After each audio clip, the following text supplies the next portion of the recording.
in Nashville than I am. I've had. Well, we're also in the basin, so like a lot of that blows over the basin Yeah. because of the. Well, we've often joked we're in the snow globe because we'll see it happening in like Clarksville and other places. We don't get it, but I've had probably, if I had to guess, I'd say I've been here now in Tennessee for 12, 13 years. Mhm. I've had a good 40 inches in aggregate, over those 14 years. So. Yeah, So the no, I had 11 inches in one day, and that was when I was in high school, and nobody knew how to handle it, and all the buses got stuck trying to get people home, Right. and it was a disaster. I experienced that when I was in Juarez. Tell you what, Mexicans don't know how to deal with snow. The most I ever shoveled was 7 feet in Buffalo, New York. It snowed. This was like Christmas Eve. We shoveled every 2 hours the driveway so we wouldn't get stuck in. And Buffalo, New York shut down. Now, when Buffalo, New York shuts down. Yeah, no doubt. there's Yeah, too much exactly. Yes. Buffalo, New York, they are right next to the Antarctic in terms of dealing with snow. So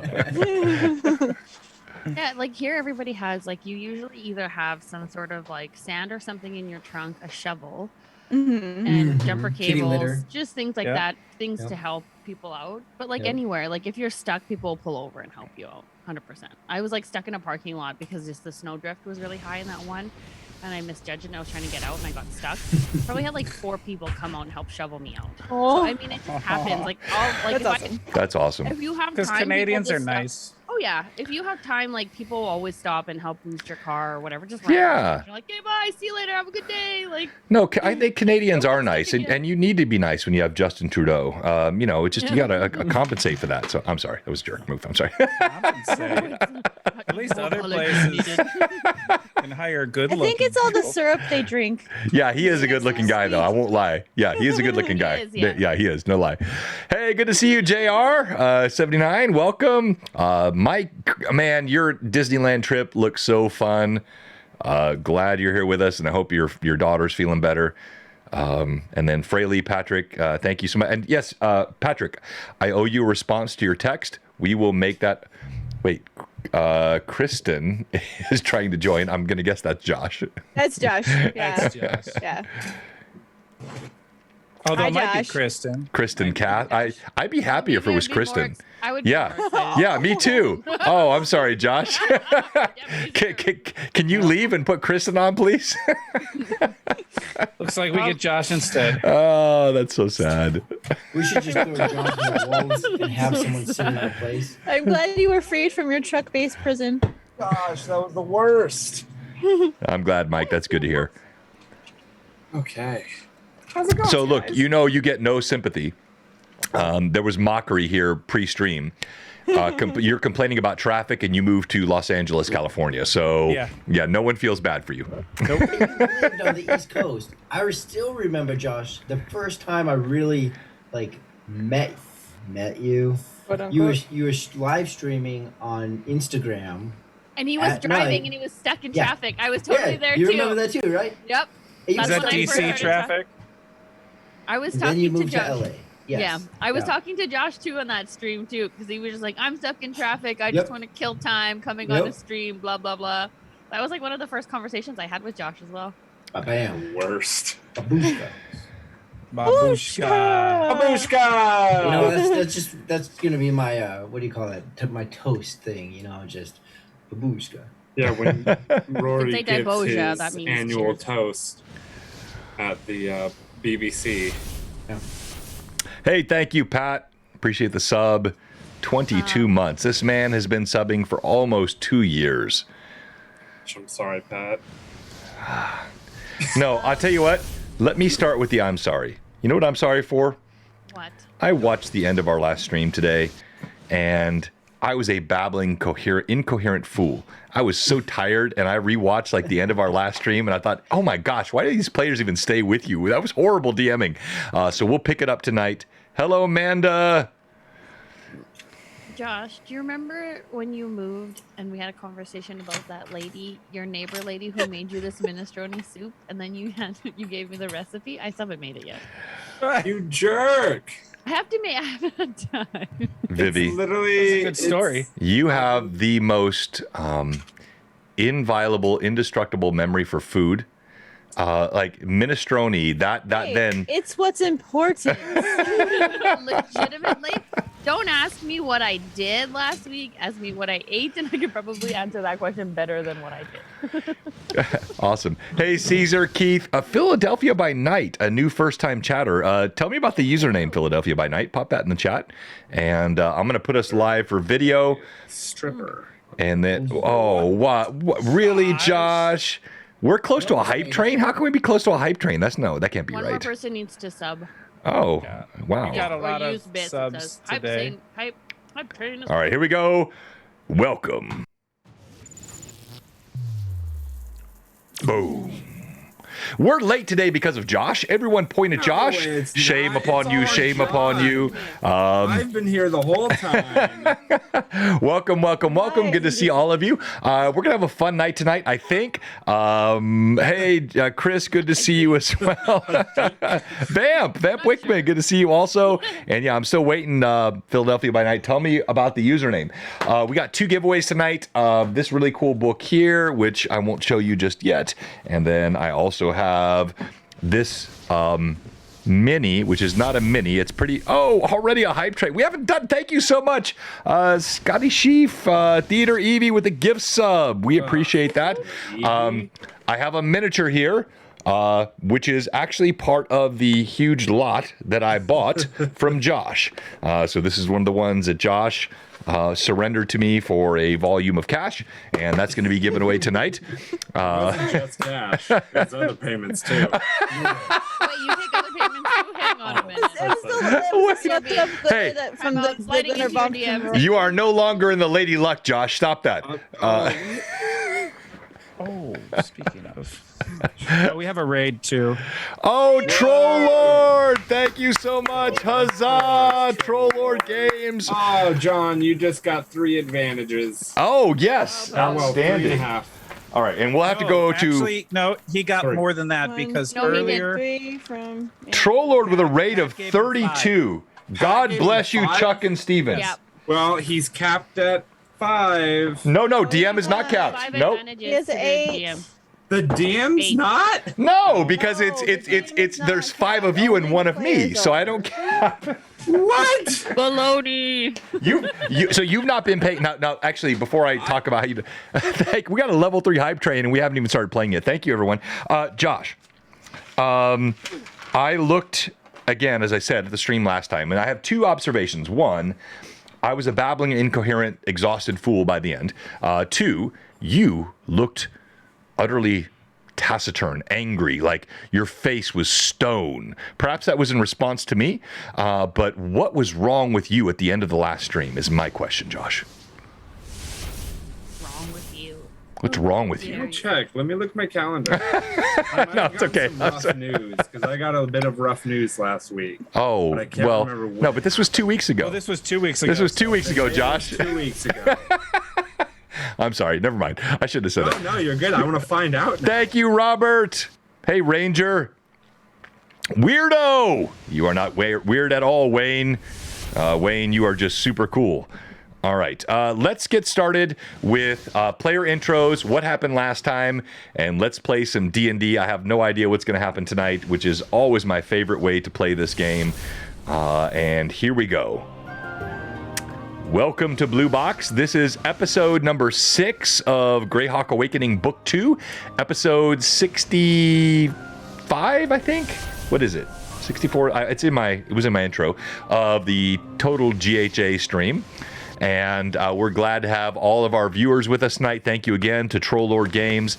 Follow Chuck, Steven, Troll Lord. Great content. Castles and Crusades is featured here every Friday night on our Friday Night Crusades. We use a lot of their content, their games. They have free PDFs on their website, so you can pull that down and play really quickly. And Castles and Crusades is basically old school D&D put together in a way that's really accessible to players. So check out Troll Lord, one of our sponsors here. We appreciate them. Now, let's go to what happened last time. And we know that is always done by Terry. Wait, what? Go ahead, Evelyn. I just wanted to say I'm glad he didn't say me because I would have been like, Yeah, I know. I mean, I know what happened. but Do you know what happened as well as Evelyn does? No, I doubt I that. do. Oh, okay. Then Terry, go ahead. I'll tell. Evelyn knows. My joke becomes reality. What happened last time, Terry? Well, these 5 adventurers, they were down in the basement. And You're already off track. It was not a basement. But go ahead. Sorry. And Rory did the Rory thing with Anaho, which is check everything out, find things. And then, I think a fire happened, maybe. We eventually left. I know for a fact that Phelan, he failed a roll and suddenly was crazy. And then later on, I know Taldar, he failed a roll, and he was crazy. And Moria failed a roll. She went crazy. And in the end, we come to a guy in a robe and a hood, and we talked to him. I know Taldar, he trusted Rizia and nobody else. Phelan was like, yo. Anaho's like, hey, I didn't get poisoned. What now? And so I charged the guy with my axe. Um, It was pretty close, right? Evan? that was. I don't know how to characterize that, Terry. It was. It was not You're inaccurate. It was not inaccurate. And yet somehow it lacked something. So, Evelyn, I don't want to drag this out too long, but can you fill in the gaps? Hey, Zombie. Wait. I'm sorry, real quick. Zombie Mitch. Mitch won the very first big giveaway on Greyhawk Awakening. He won the Greyhawk Awakening box set on our first ever session, 60 whatever sessions ago. And he finally had a Tuesday night off, and he's back on tonight. Good to see you as well. Manda, it was fan-flipping-tastic. All right, so... it's our best. No, it was not our best. Evelyn, please fill in a couple of gaps for us. So yes, we were in some tunnels and the hiding space of these individuals who had captured the spider's right-hand man, and they had been holding him. And we had actually started a combat with them the previous week. However, we continued combat. There were a total of 3 normal fighters and a magic user that we were coming up against. Taldar and Moria annihilated one of them quickly in succession, and Taldar finished off a half work, and then Anaho actually did most of the dealing with the magic user because he was the one who was able to get the closest to him, the fastest. The magic user, however, did manage to get a sleep spell off before and sent Taldar to nap time, which Moria tried to wake him from, both just by initially shaking him and then punching him square in the face with her fist. Unfortunately, that did not wake him up. However, the rest of the fighters were dispatched as quickly as possible. Taldar finally came back to his senses. Anaho did check out the mysterious magic user to see what he had upon himself, and the parties had started trying to kind of collect this guy to bring him back. However, Phelan, the first to fail the fortitude save, was stricken with nightmarish visions of Liam, and was kind of terrified about what was happening, trying to get to him. But disappointingly, never said baby butter muffin. It was much less entertaining. Sorry, go ahead.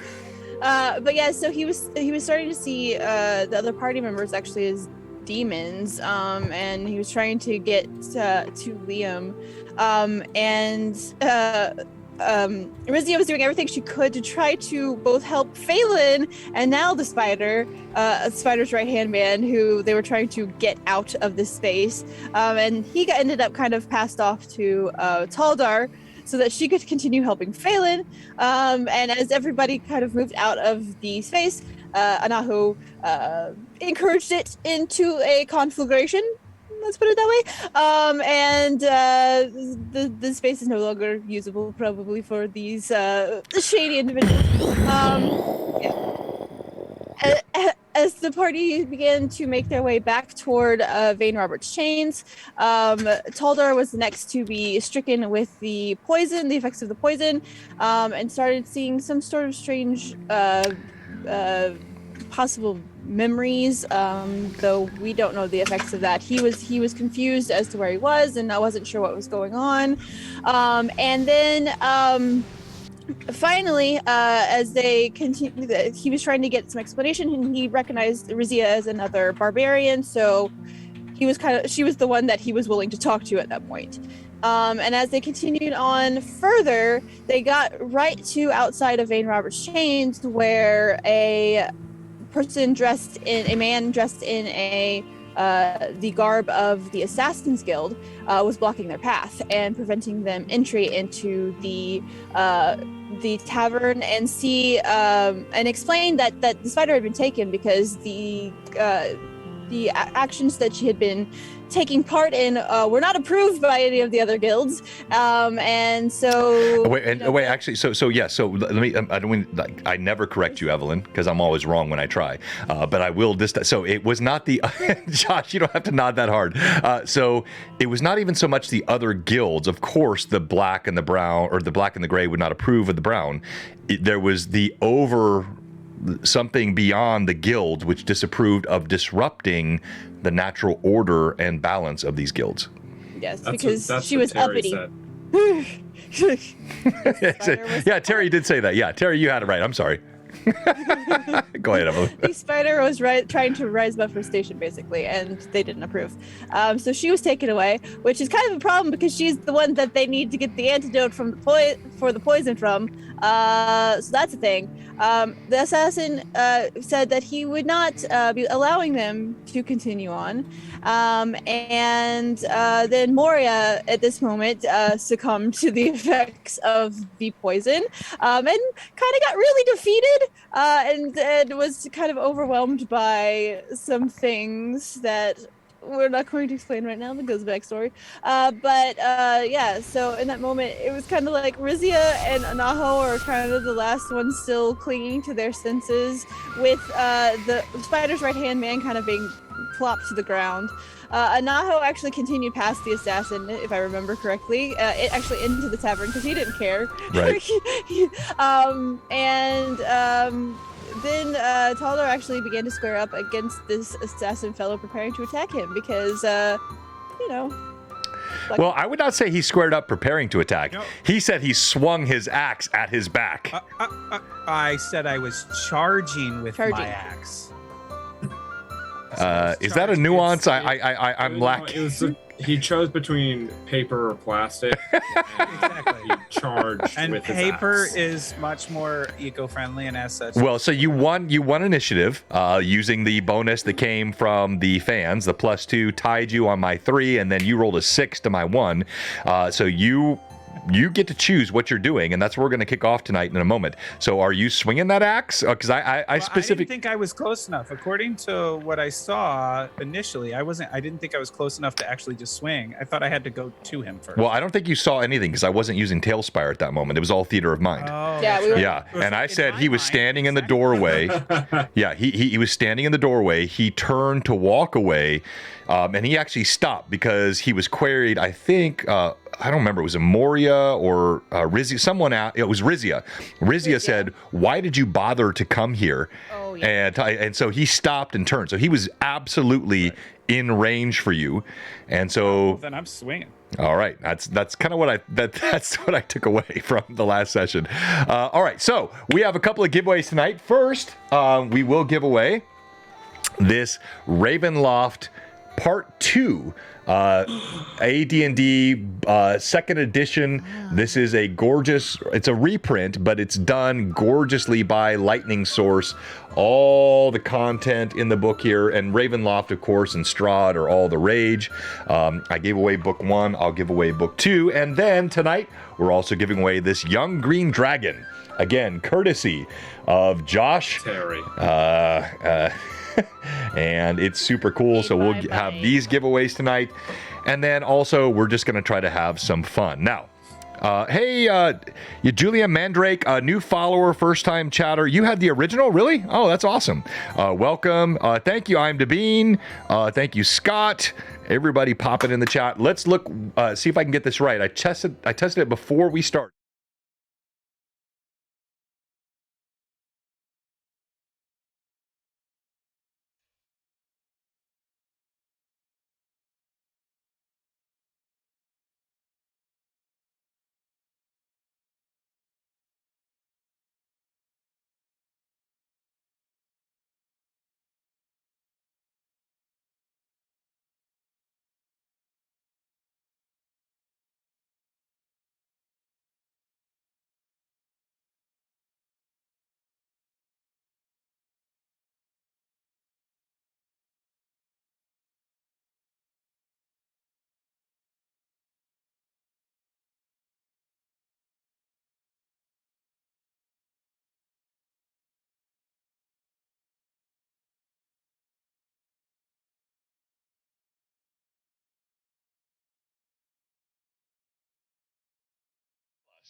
About the tabletop event site and when it will be up so people can get tickets.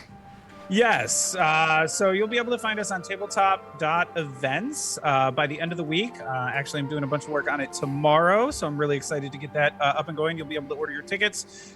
We have a variety of events going on, from one-shots happening to wonderful Amanda doing mini painting workshop. That is limited, though, so make sure you sign up early and often. And really excited. So yeah, check out tabletop.events. More information coming via social media soon. Yes, and you'll be able to buy your tickets. We're charging this year, but we're charging a pittance. It's $5 to come. It's $5 for participating in any of the games, and it's $5 to be in Manda's painting. And when you're in those, there's an investment that happens with Manda's painting. There's actual minis and paints and brushes and whatnot. It's nothing, but it's just to make sure that we know who's coming and people are committed to this, because we're going to put a lot of effort and time into this. Thank you for the Blue Box Planning Committee, and thank you again to Rory for the amazing commercial videos, even though we have to change the music. Go ahead, Vivi. Padros just said that if I could have a workshop on streaming snacks. Yes, a Dungeons and Drinks. Wait, who's Canadian Captain America? There's more Canadians. Yeah, there's a Canadian here with you, Vivi. Canadian Captain America said, woo, loving some Greyhawk content. Yes. Well, if you're loving Greyhawk content, I must play the Greyhawk Awakening intro. I'm going to run upstairs really quickly, refresh my coffee, and we will join the game as Terry swings at the back of a man who has done nothing to the party.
Oh, wait. I got to fix that now.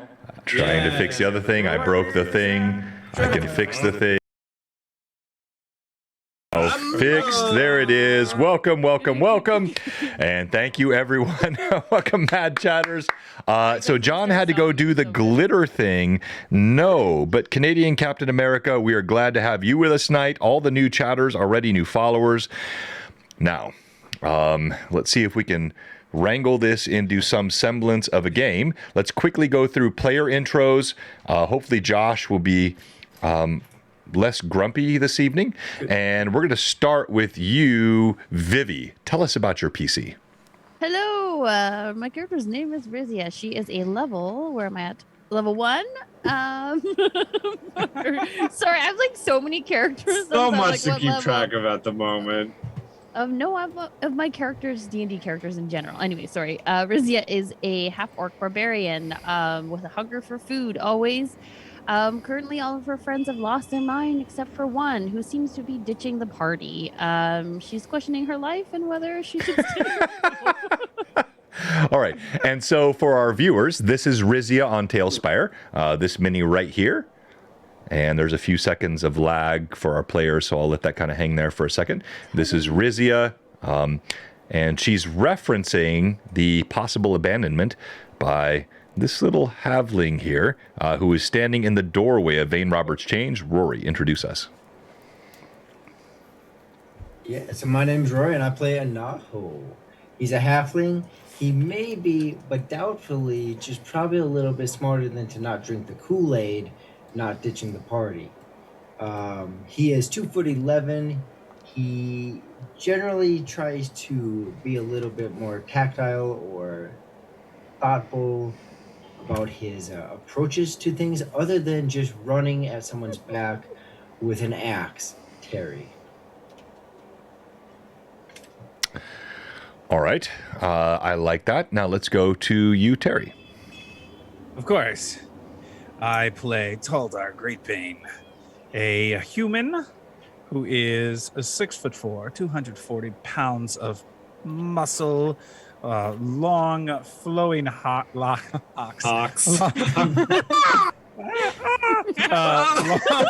flowing locks of black and gray hair, and a beard that just makes him look stunning in all light, coppery skin, and deep gray eyes. And of course, his trusty battle axe, ready to swing at anything and everything. Nicely done. Josh, and can you change your username on Zoom, please? You're still showing us Kristen. Yeah, fine. There we go. I'm glad you like the mapping tip. Hey, Scott, thank you so much. I don't know what to say to that, Evelyn. I'll move on. All right. So, Okay. I'm Josh of NPC Voices, and I'm going to be playing Phelan. He's a half-elf alchemist within this game. He's first level, as is everyone else, unless John has slipped me a bit of XP. No. Nope, okay. Then yeah, he's still first level, and he's hopefully not going to die soon. He's got dreamy eyes, beautiful flowing silver hair, and not big muscles, but a nice build, slim model. Paleon. All right, and Evelyn, go ahead. All right, I play Moria. She is a level 1 cleric of Baranar True Silver. She's a dwarf. And she is mighty with the healing and mighty with her mace. And she is not afraid to punch a friend in the face to try to get them back to fighting shape. So, you know, that's how it goes. All right. Well done, all. And so, again, we have Moria here. We have Rizia here. We have the replacement. Really, Josh? Kristen with a C. we have Phelan here, and then we have Taldar, who is leaping toward the man in black, who was walking away, actually doing nothing threatening. But Taldar is also the influence of poison, and so with that, roll to hit, Taldar. I can do Nat 20, nat 20, nat 20, nat 20, nat 20. Well, first off, gonna go into rage. Yep. Well, you already did that, I think, but Nat 20, Yeah, I nat did 20, at the nat end, 20, so- nat 20. That was out of. That will be 25 to hit. 25 to hit. Will miss. It's gonna hurt if it misses. You're flanking, so that hits. He was not expecting this, as he's not even running. He's just walking away. You gave no roar, no confident voice of attack. You just came up behind him and swung. You hit. Roll damage. Not great. 16 points of damage. Okay. Well, that still hurts. You slam your axe into his back. He jumps and pivots away. And let me make a check here and see how he responds.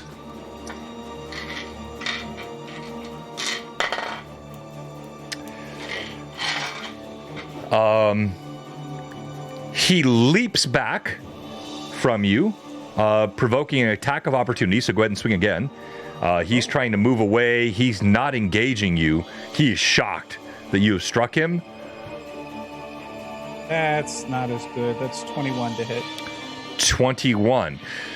Okay, so your first blow strikes him in the back. You score. Blood streams. He leaps back.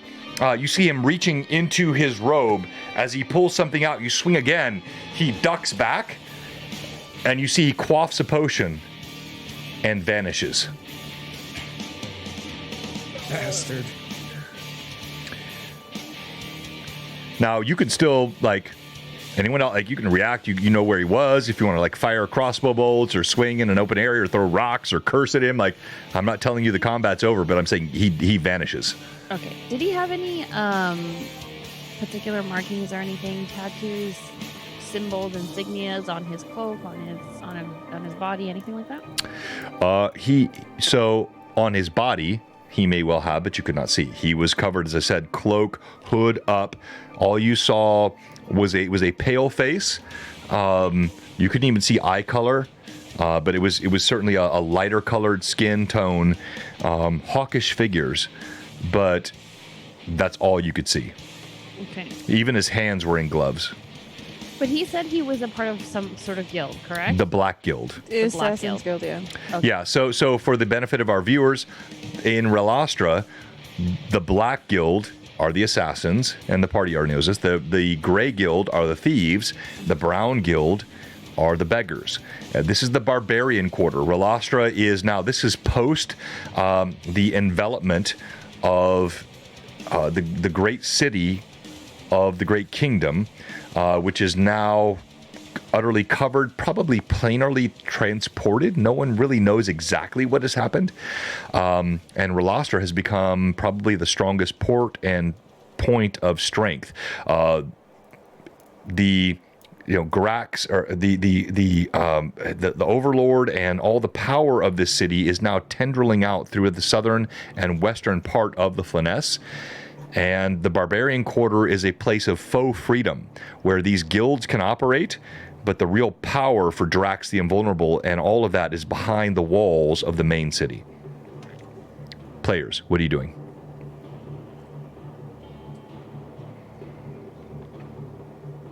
We don't see him at all. He's gone. He vanished. I will look to see who is around me. Do I see Anaho or no? So you do. Anaho is standing in the doorway of Vane Roberts' Chains. And Anaho, tell us what you're doing. I don't think I do. But I don't have like a infrared vision or anything, right? I just have regular dark vision and regular vision, right? Correct. Yes. Okay. Why? There are still a few patrons inside of Aiden Roberts' chains. They see you standing in the doorway, but they pay no attention to you. They move back to their cups late into the night. It's like I said, midnight. They're still drinking. And I don't see Spider from where I'm standing. Is that correct? No. You see no one recognizable inside the tavern. So the problem is, I know they're on a time limit. I doubt this guy has the antidote.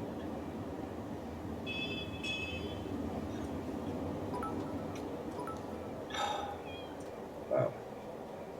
Hope I don't get my hands chopped off later. I am. What? I'm gonna go in the tavern. Okay. Not like upstairs or anything, but I do. I'm gonna go in and just yell for Spider. Well, don't tell me what you do. Role play it. So I walk in. Okay. Spider! Spider, where you at? Get down here now. As you shout this out, it is quiet in the tavern. There are a few folks, but you see some heads are turned, people looking around at you. The bartender comes walking around, a heavy-set woman, not the same one you saw earlier, so this is the night shift. And as she comes around the bar, she says, you're asking for the Spider. We've not seen her. She's not been here in days. In days? We were here. Weren't we just here like an hour ago? I don't know. I'd not seen you here before. I work the night shift. Perhaps she was here in the day, but I've not seen her in the night. Can I do an insight? Is it insight?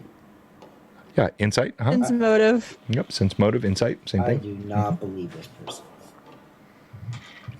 Okay. Because we were literally just here like an hour ago. Not an hour. Right? No, it was more than an hour, but it was a little bit earlier than that. But it was the same day, 24 yes. hours.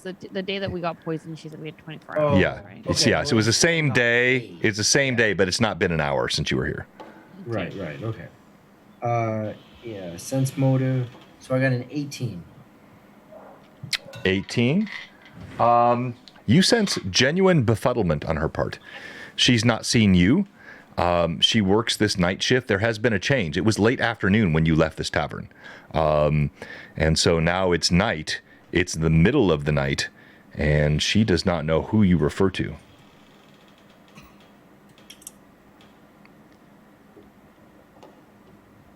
All right, let me come back out to the rest of the crew here. We'll let Anaho kind of muse on that. And for the rest of you, you are standing in this empty alleyway. Disappearing is the one that has been struck by Taldar. What are the rest of you doing? So Taldar is going to take a couple more swings into the air. Where did he go?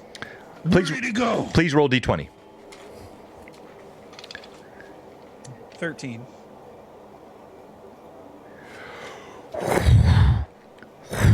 You swing around. You connect with nothing.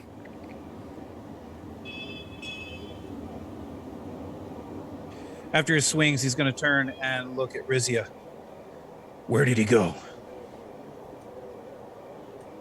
I don't see him. It seems like he's retreated. Are you okay?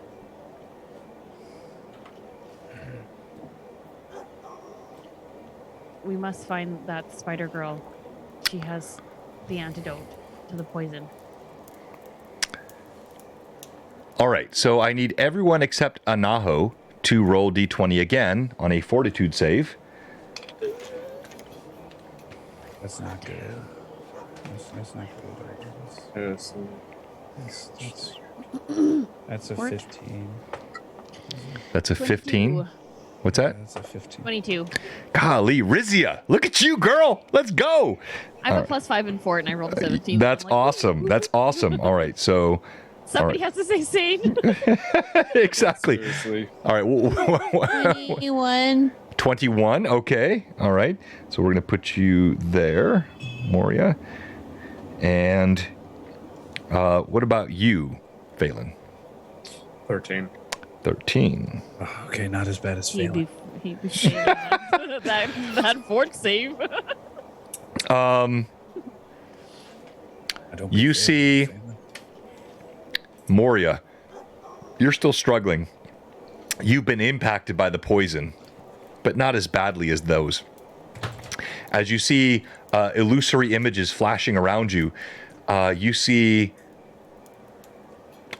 both Taldar collapse to the ground and also Phelan collapse to the ground. And they twitch, leaving only you and Rizia. Rizia, you're the only one besides Anaho completely still in control of your faculties. Anaho, you're inside the Vein Robert's chain, so you can't respond to this. Rizia, you see these other two fall to the ground. They begin twitching violently. You see spittle coming out of their mouths. She'll look over to Moria. Stay with Phelan. I'm going to bring him in first. And she'll lift over. Or actually, you know what? She'll go over to Moria and just kind of make eye contact with her, kind of getting down to her level. Are you good? I don't know what I'm even doing here. You've been poisoned. We're going to try to find the antidote. Just stay with Phelan for a minute. I'll come get you guys in a second. So she'll kind of like help guide her over to Phelan. And then she'll kind of potato sack Taldar, kind of like, oh, he's heavier than he looks. And then like throw him over his shoulder. And remind me, your strength is what? A +4? So it's an 18? Yeah. All right, yeah. All right, he's heavy. He is heavy, but you are strong. It's not quite potato sack. You got to put it over both shoulders. You're hunched down. Yeah, that's fine. but you're strong enough. You're walking him back into Vein Robert's chains? Yeah. If the door is closed, she'll boot it open. No, the door's open. Yeah, Anaho is standing just inside it. Okay. And she'll try to find a place for him to lay him down. All right. Let's come back to you, Moria. What are you doing? Feeling very, very, very lost and sad and wondering what the heck she even came to this city for, because the poison has affected her in that way. So she's just thoroughly sort of stuck. All right, so I'm going to have you roll a d6. And 1 to 2 means you follow Rizia into Vein Robert's chains. 3 to 4 means you stand there babbling and drooling. 5 to 6 means you start wandering off in other directions. Oh no, Oh, she told me farts. to stay with Phelan. Got a 2. A 2, okay. All right, so you follow toward them. And we still have Phelan laying on the ground. So you all walk away from Phelan. What's that? 2, so Yeah, Moria's so she's following you after. guys. Moria's following. That's fine. As long as you're coming to us. Yeah, Don't she's wander away. no, It's fine. she's not. Everybody's okay with Phelan's body here being left in Well, the and- street. I need a The rope to spider- tie you well, guys the s- together. Like The spider's right hand man is still in the road here too, like with Phelan. yes, so like yes. Exactly. them Yeah. just They're flopped on yeah. the ground. His body is also unconscious. All right, Phelan. I'm sorry, Josh. You were grumpy last time, so I guess this is what happens. Like you just get left out in the cold. All right. Now we go inside Vein Robert's chains. You come walking in. You see. You even hear the echoes of the Havling's voice calling out for the spider. You see the bartender is there There are a handful of patrons inside, even at this late hour, imbibing, and they look around, especially with you having Taldar over your shoulders. They're befuddled as to what's going on. And you see a little bit of fear, like people start to pull away, walk to other sides of the tavern, their feet clapping on the ground. And then the waitress, even here, you see she starts moving away, brushes past a child, and heads to the other side of the bar, leaving it clear, just you. Everything goes silent. If she can hear Anaho, obviously, are you shouting or how are you? He was shouting. You heard the echo through the door. He's not shouting now. Okay, so Rizia will come and bring Taldar in, and she'll just throw him on one of the tables. Doesn't matter, whatever one is closest. If people are sitting on it, doesn't really matter. She's just gonna lay him down, and yell louder for. She's like, "Bring us Spider. Where is she?" I would like to intimidate if I can. All right, go ahead and roll. Okay, 16 plus 7. You scare the crap out of everyone in this room. People scatter. There is utter silence now. The name of the spider, you're bellowing, the children, the barmaids, everyone. You're now alone inside, and the body of Taldar sits atop the table. And she'll just shout. She said, "We found your guy. Now where are you?" And then as she says that, she's gonna run out and try to grab. Well, I guess would Moria be behind me? Yes, she is. She's right behind you. Yes. As she kind of turns around, she'll kind of just be like, "I told you to wait with Phelan. Where is he?" I think he's still outside. Okay, just Please stay let him be. here. Stay here. Anaho, can you please make sure she stays here?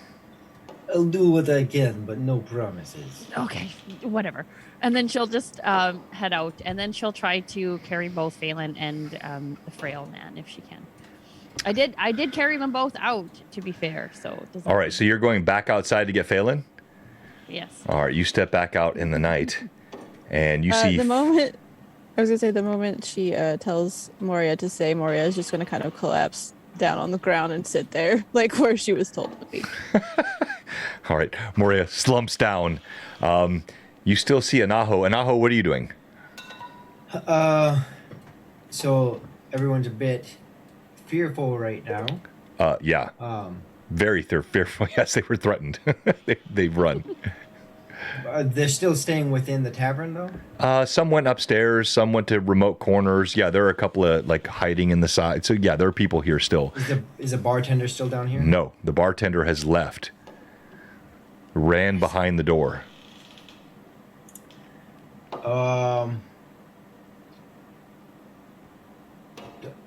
Sure, I'll follow suit. I'll climb my little legs up onto the bar and pull out my dagger. I suppose I'll pull out my dagger. So you leap up on the bar, you brush some bread and wine across, a couple of goblets fall, you see the scars in the dark wood, you can still hear the footsteps of the bartender going up the stairs behind that door. There's a whimpering of the patrons on all sides of you. Now you stand atop it, you pull out your dagger and you do what? She went behind the door that we're looking at right now? Yep. That will be continued when Rizia gets back.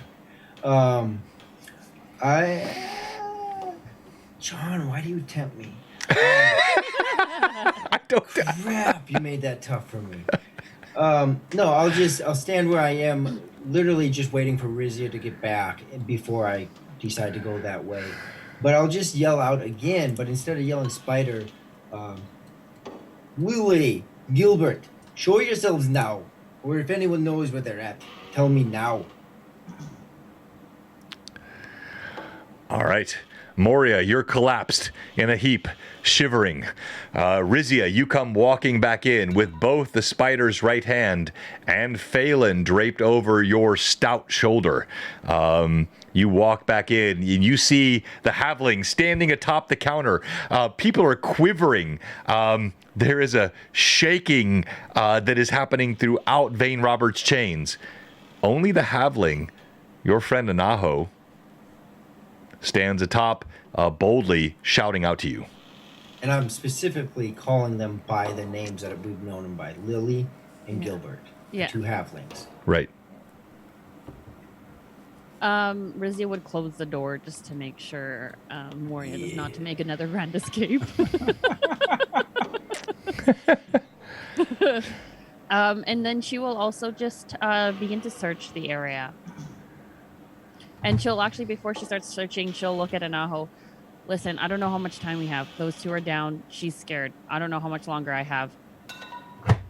I don't know. I'm going upstairs. The barkeep went up there. I can't find anyone down here, and they're all too terrified of you. Good job. But, I'll be back as soon as I can. We've got to find... It's got to be here, or she's got to be here, or we'll figure this out. Well, shout at me for help if you need it. I'll stay down here. Sounds good. All right, so you slam the doors closed, leaving you alone inside Vane Roberts' chains.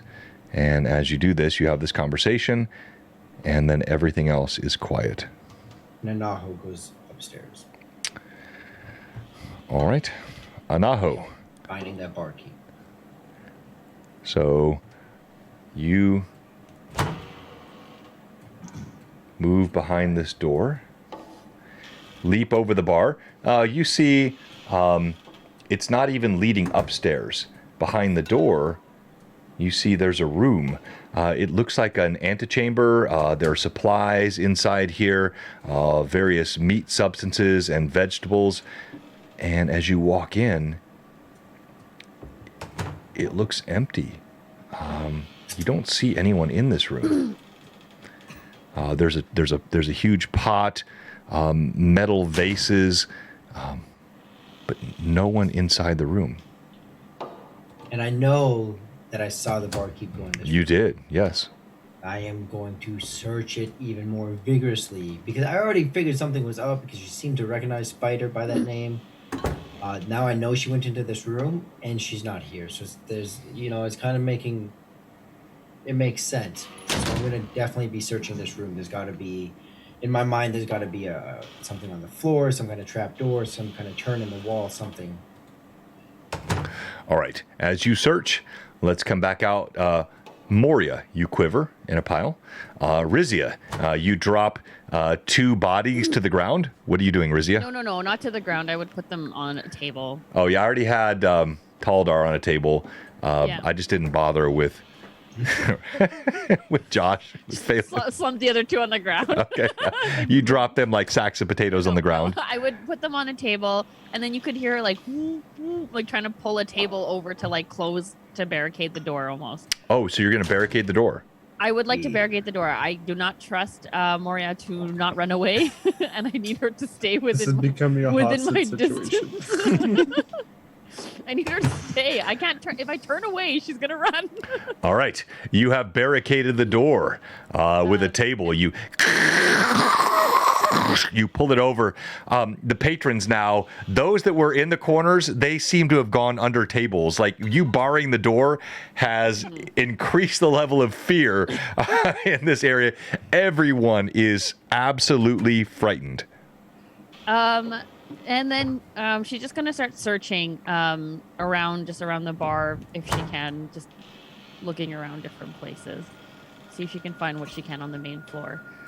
If people are cowering at her, she's just gonna look at them and be like, "Chill out. I'm not gonna hurt you. I'm just looking for Spider." I have children. Please, no, please. You see a middle-aged man in the corner as you walk past. Even with your words, your visage is intimidating. You say this, a woman to the side. She grows further behind tables, ducks behind one. Please don't, please. I have nothing. I don't know the spider. I don't know anything of what you say. Just leave us alone, please. And she'll just keep searching. She'll ignore him. All right. Roll Is there d20, behind please. the bar? Okay. Join us on the dark side. What do I add to it?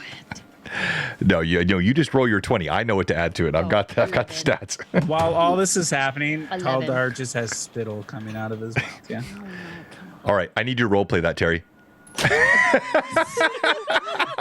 on, get some water. Thank you, all of our mad chatters. Oh, I need eye contact for that one. yeah. There was eye contact. That's the thing. Oh, that's a highlight in Blue Box history. Or I don't know, something. All right, what's your roll, Vivian? 11. 11. As you search around, you see a warm fire burning in the hearth against the cold night outside. You find quivering patrons, just a handful of them. You find soup that is cold and bread that is hard, a few stale drinks,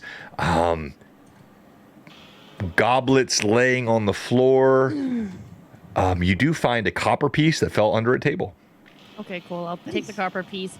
And she'll take a swig of whatever the hell is around on the tables. If it's listen, I'm already dying. Okay, let a girl enjoy her time. That makes sense. That's It does. literally how she sees it. Like she's dying already. Even if these things are poison, she's already poisoned. Like Well, down the hatch. but actually, so you have not succumbed to anything of the poison yet. So you don't think you might be immune. You might have overcome it. But all you pick up is some really flat ale. It is bitter to the taste, not very strong, and not very pleasant. Okay, I just found one copper piece. That's all I found. Well, no, you found bread. You found Oh, I know. I you just found meant- quivering patrons. I didn't find people. No, you found nothing. You don't find the people you're looking for. Now we come back to you, Tools. and as you're going to roll again, so your first roll was an 11, right, Rory? No, that was mine. Did you roll for a? I have not rolled. All right, go ahead and roll, please. I don't know if I'm adding to it, but I got a 2 on the die. Have you gotten no advantages from the viewers? Are you sure? No, I used Not to. not this tonight. session, no. Oh my gosh. Okay. All right. Then so be it. I probably got a 1 if I did. So. You look around. You're sure you saw the bartender disappear here, but as you look, you just see general foodstuffs and implements. You see no sign of where she went. Now I need both Rizia and Moria to make saving throws again. Okay. Here we go. Woo! 20. 15 plus 5. Okay. That is a 19 for me.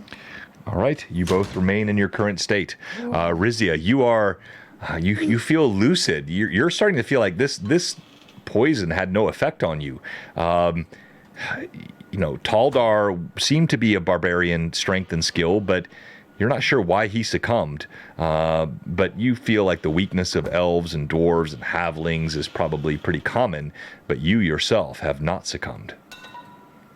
As I'm kind of searching, I would like to just do a quick check on Phelan and Taldar, and then the other guy. I forget what his name is. Right, so Phelan, Taldar, and the spider's right hand. Yes. The spider's right hand, you put your fingers. Oh, thank you so much. I am Devine. Anaho got advantage. Oh, it's a little bit late, but who knows? Maybe something happens now. You can always use it. Yeah, I can always use it. The spider's right hand, no pulse. For fuck's sakes.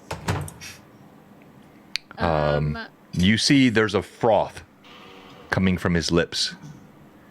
Both Phelan and Taldar, you feel strong pulse, but erratic.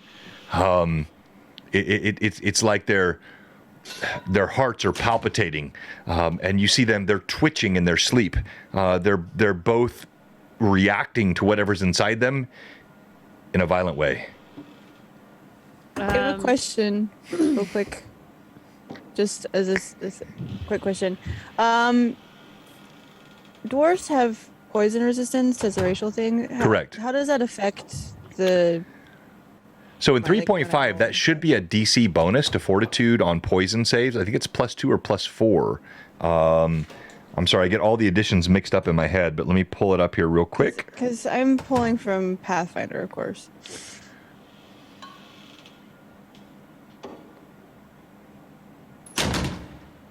It says something like that for half elves as well. I get a +20. So It's funny for Okay, so barbarians. it's a +2. It's a +2 racial bonus. Exactly. Yeah, that So sounds when I do right. those fort saves, I should be adding a 2 to all of those. Exactly. Yes. So anything like poison as a dwarf, you should add +2. So it would be your con, your base, and then your +2 for your race. All right, so that one I failed last time. I shouldn't have failed actually with the +2, but that's all right. I didn't realize that. Okay. I tell you what. Let me roll a d6 because I don't like punishing players for struggling with rule sets. I really like them to feel like it's gonna. I've got all the black dice with red lettering, which is hard to see. Where's that one I had that had brighter lettering? Oh, well, I'll do it anyway. All right, here we go. So D6, 1 to 3. I'll let you redo it. 4 to 6, you got to stick with what you did.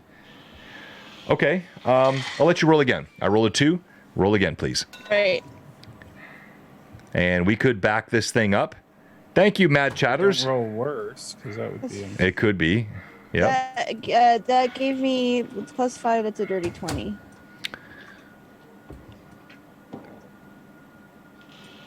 All right, Moria, then we have to back up, which I hate doing because it's not fair to our viewers. Sorry. But I think it's the right thing to do in this situation because I still want to honor the abilities of the characters. You were despondent over watching your fallen comrades, but you have had no impact yet from the poison. Right. So what do you do? Once she kind of clears her head a little bit, realizing that the moment was a little overwhelming, she collects herself and she's like, I don't know what was going on with me there. You hear this, Rizia? For the first time, you feel like you have a fellow sentient being in the party. Oh, thank God. And then that's exactly what it is. Like, she'll just have a huge sense of relief. Moria, Spider's right hand man. He doesn't look very good. Do you want to take a look at him? I don't really know what's going on other than he doesn't have a pulse. She'll lean down and I'd like to do a heal check on him if at all possible. Yeah, go ahead and roll, please. Okay. That is a 17. A 17.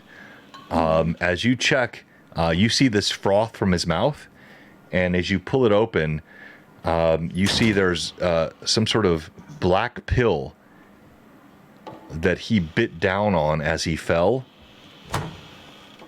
and that has froth out in his mouth. There is no pulse. And by the way, I'm sorry, like, I've got unconscious Josh. I feel like I'm not punishing you for being a bit naughty last time. I hate having players that are just standing there, but it's part of D&D. It is. So we got to just let it go. You see he has bitten and swallowed something mortally deadly. Yeah. It looks like he's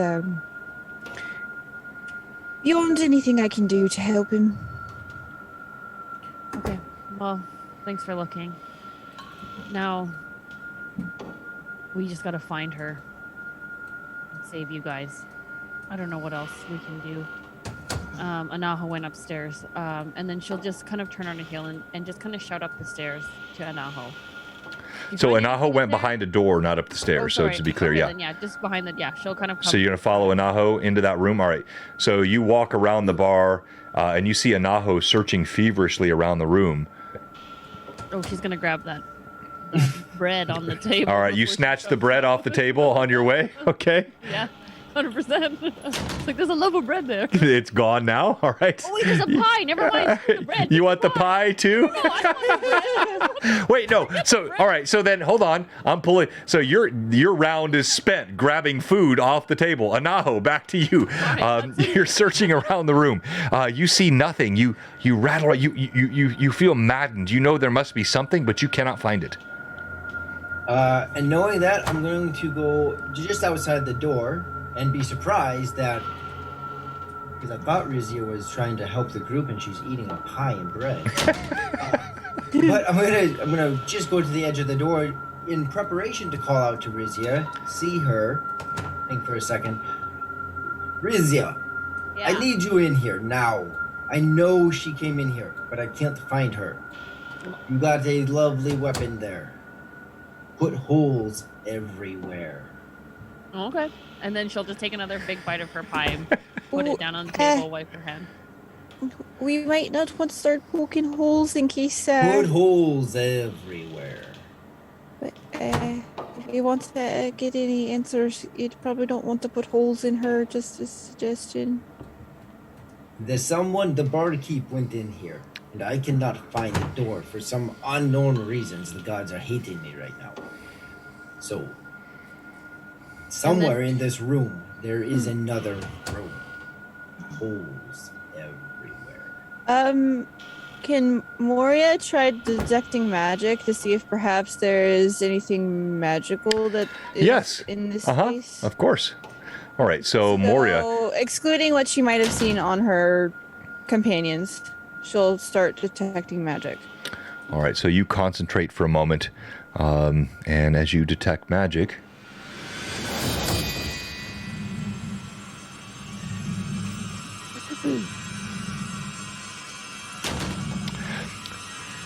You feel only the magic on your companions.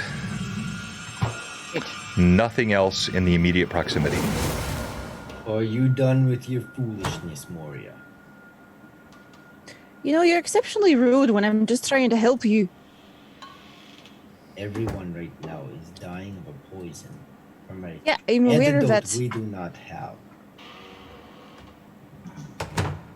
Go ahead, poke your holes. As she gets that go ahead from Mora, she kind of just like sneaks past kind of quietly, like, oh, like, you know, her parents are fighting. She's like, oh, okay. Now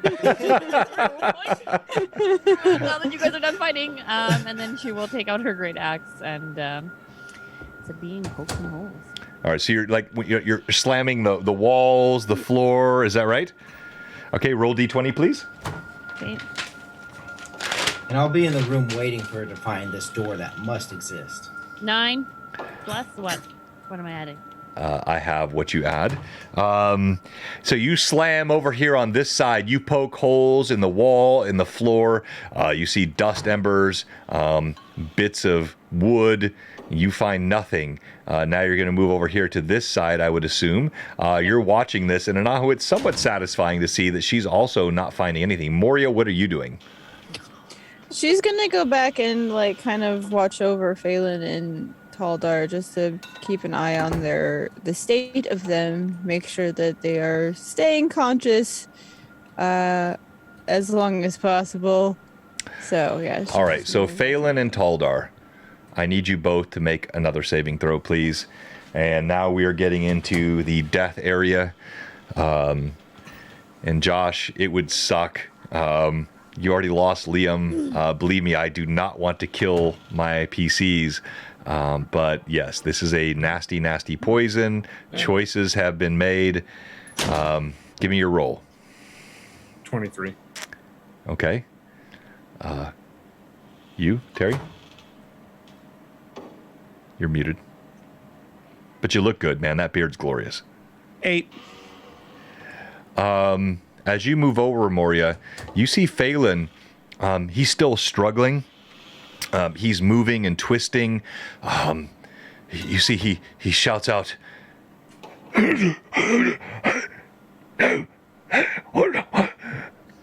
But as you move to Taldar, you see his skin has grown pallid.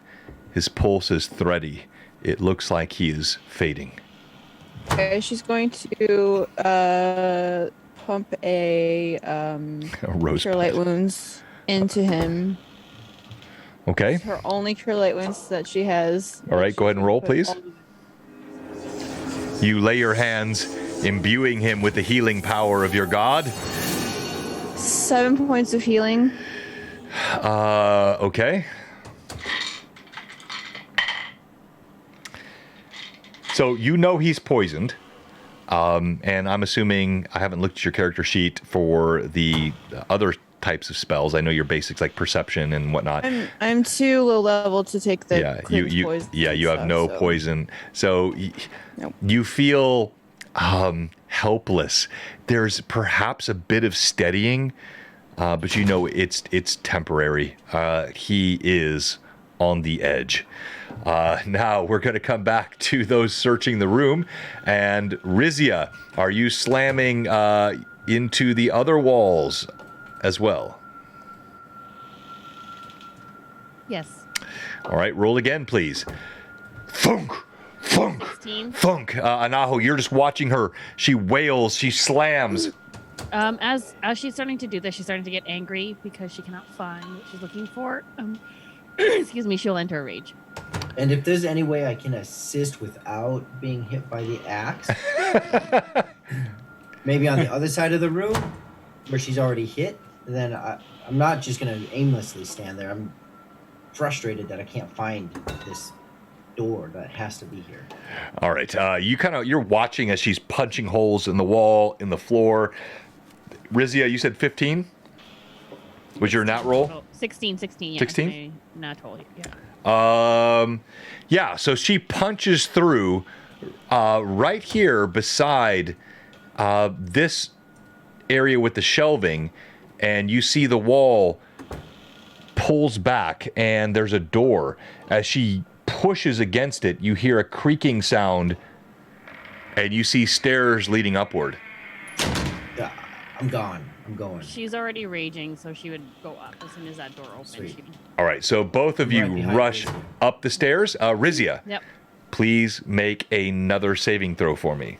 As you rush up the stairs in a rage, the blood courses through your veins. Every time you rage outside, you have to make a save. Every time you rage, the increase in heart rate pushes the venom through your body, so you have to make a save every time you rage.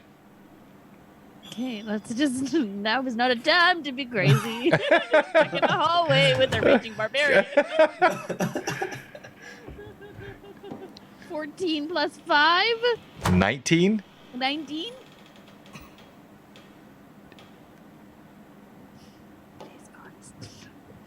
Please, DM, be kind. Oh, it's not about being good. It's about the I know, I'm just joking. progression of the poison. This is your fourth save. Rizia. As she rushes up the stairs, you and Aho see Rizia suddenly stops.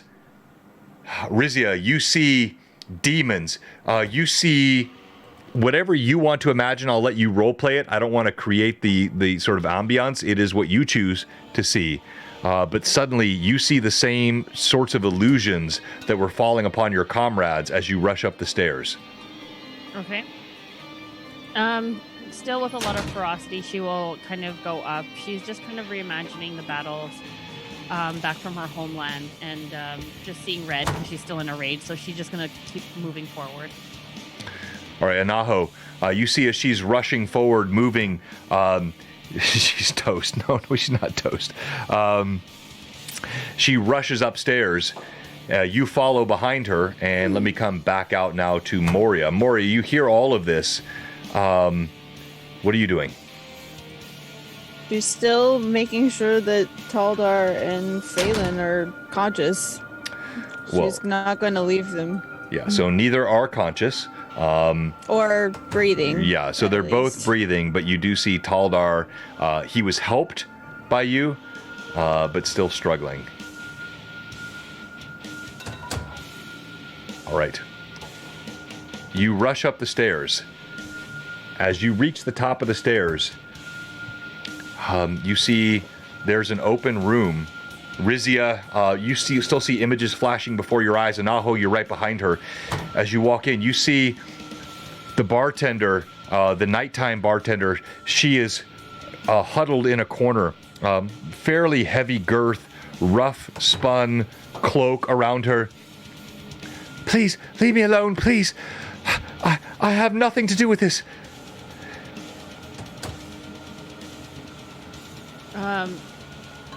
Because she's obviously still raging, she'll bring her axe up right underneath her neck.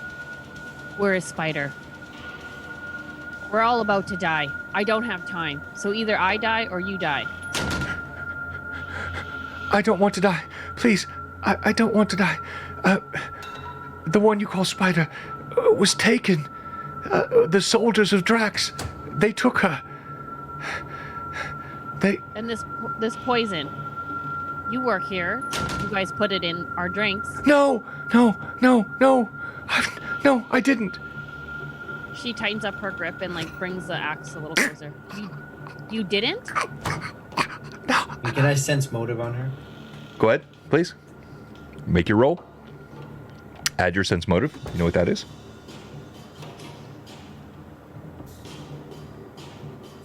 $18.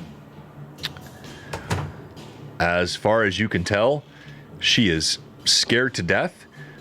In fact, as Rizia pushes the blade deeper in her throat, you see a trickle of blood mingled with a trickle of urine. She is frightened to death. Is this room empty? Are there any shelves? No, it's a bedroom. Yeah, so there's shelves. This is an area like a study in a bedroom. So you see shelves. There's a desk. There's a bed. Okay. If there's anything to look for, well, Rizia has this taken care of. I want to look through the room, see if there's. Maybe she stashed it in here. There's got to be something, like some kind of clue, some kind of letter. Okay. Maybe antidote. Something. All right, so you search, and Rizia, you hear her say this. What do you do? She's still just locked in. I'm going to die, and so are those people down there.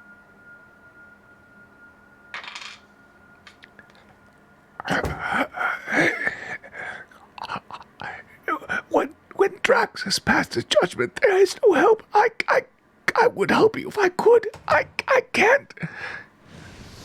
So you're no use to me.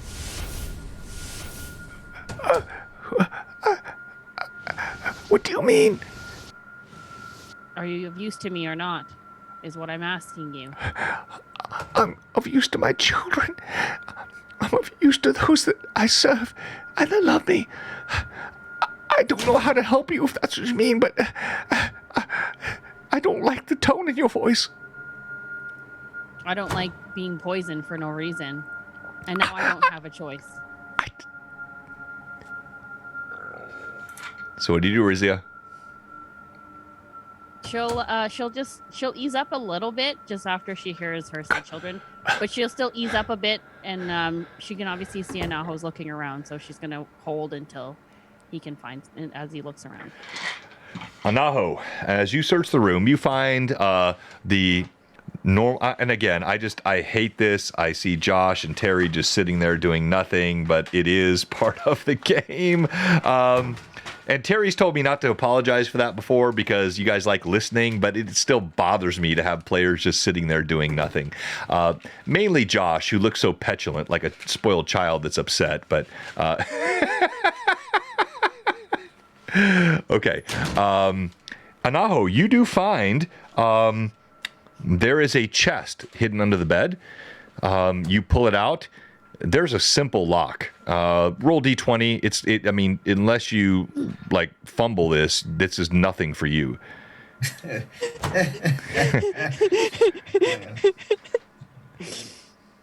Oh, I got a 16.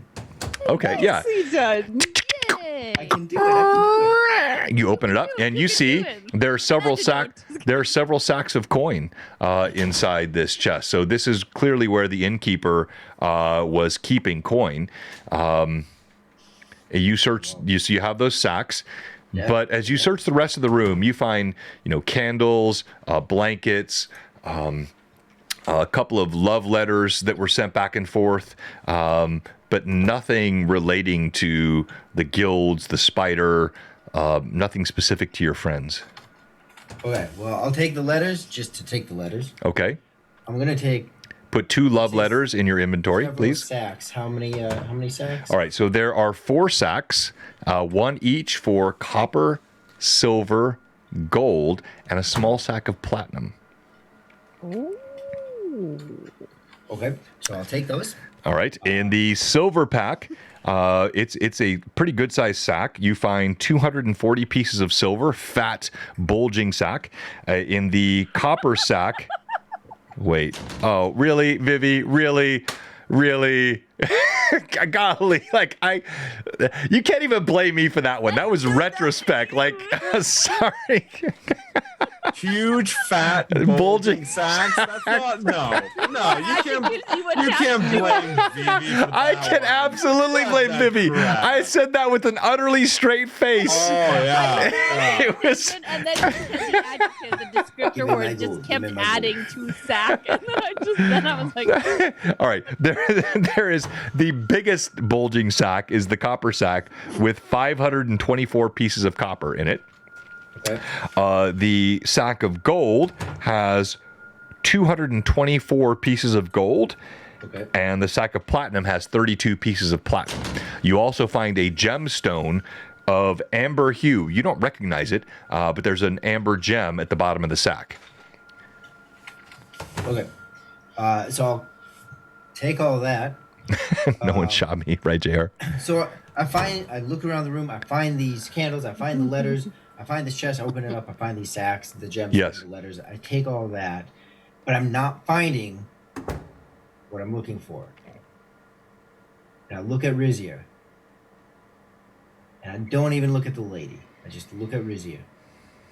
And with the most serious and empty face, you just see my eyes go blank and say, Rizia, do what you need, whatever that is. I can't find it here. And I'll walk just outside the door.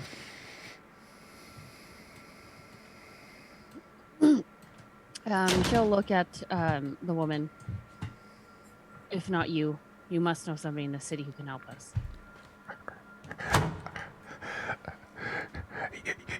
You don't need me to help you. I'm sure the soldiers are coming. What soldiers? Have you not been listening? Drax, your friends, the spider, you violated the pact of the guilds. This cannot be done. He will come. And when he comes, there's going to be 4 dead bodies. If you fight him, all of you will be dead. We're already dead. You poisoned us. I did not poison anyone. I didn't. We didn't. You said the spider. You said she was with you. Whatever was done by her, not by us, not by me, not by the patrons, not by the servants of Vane Robert's chains. We did no such thing. Please take your axe from my throat, please. Who kidnapped her? Who took her? You said that she was taken. By who? The soldiers of Drax. The common quarter, the noble. The violation of the pact of the guilds cannot be a... Please take the axe away, please. In the middle of her talking, if there's what's beside her? There's a desk or something? Yeah, there's a desk, there's a bed. She's just gonna take her axe away from her and then just swing and chop the desk in half. You crush Anaho. You see that she splinters a desk apart.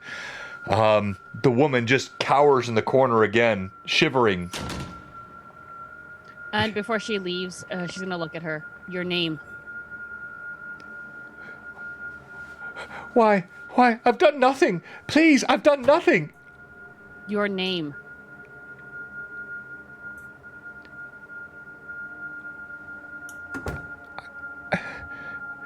She seems like really conflicted, fearful of you, fearful of telling you anything about her.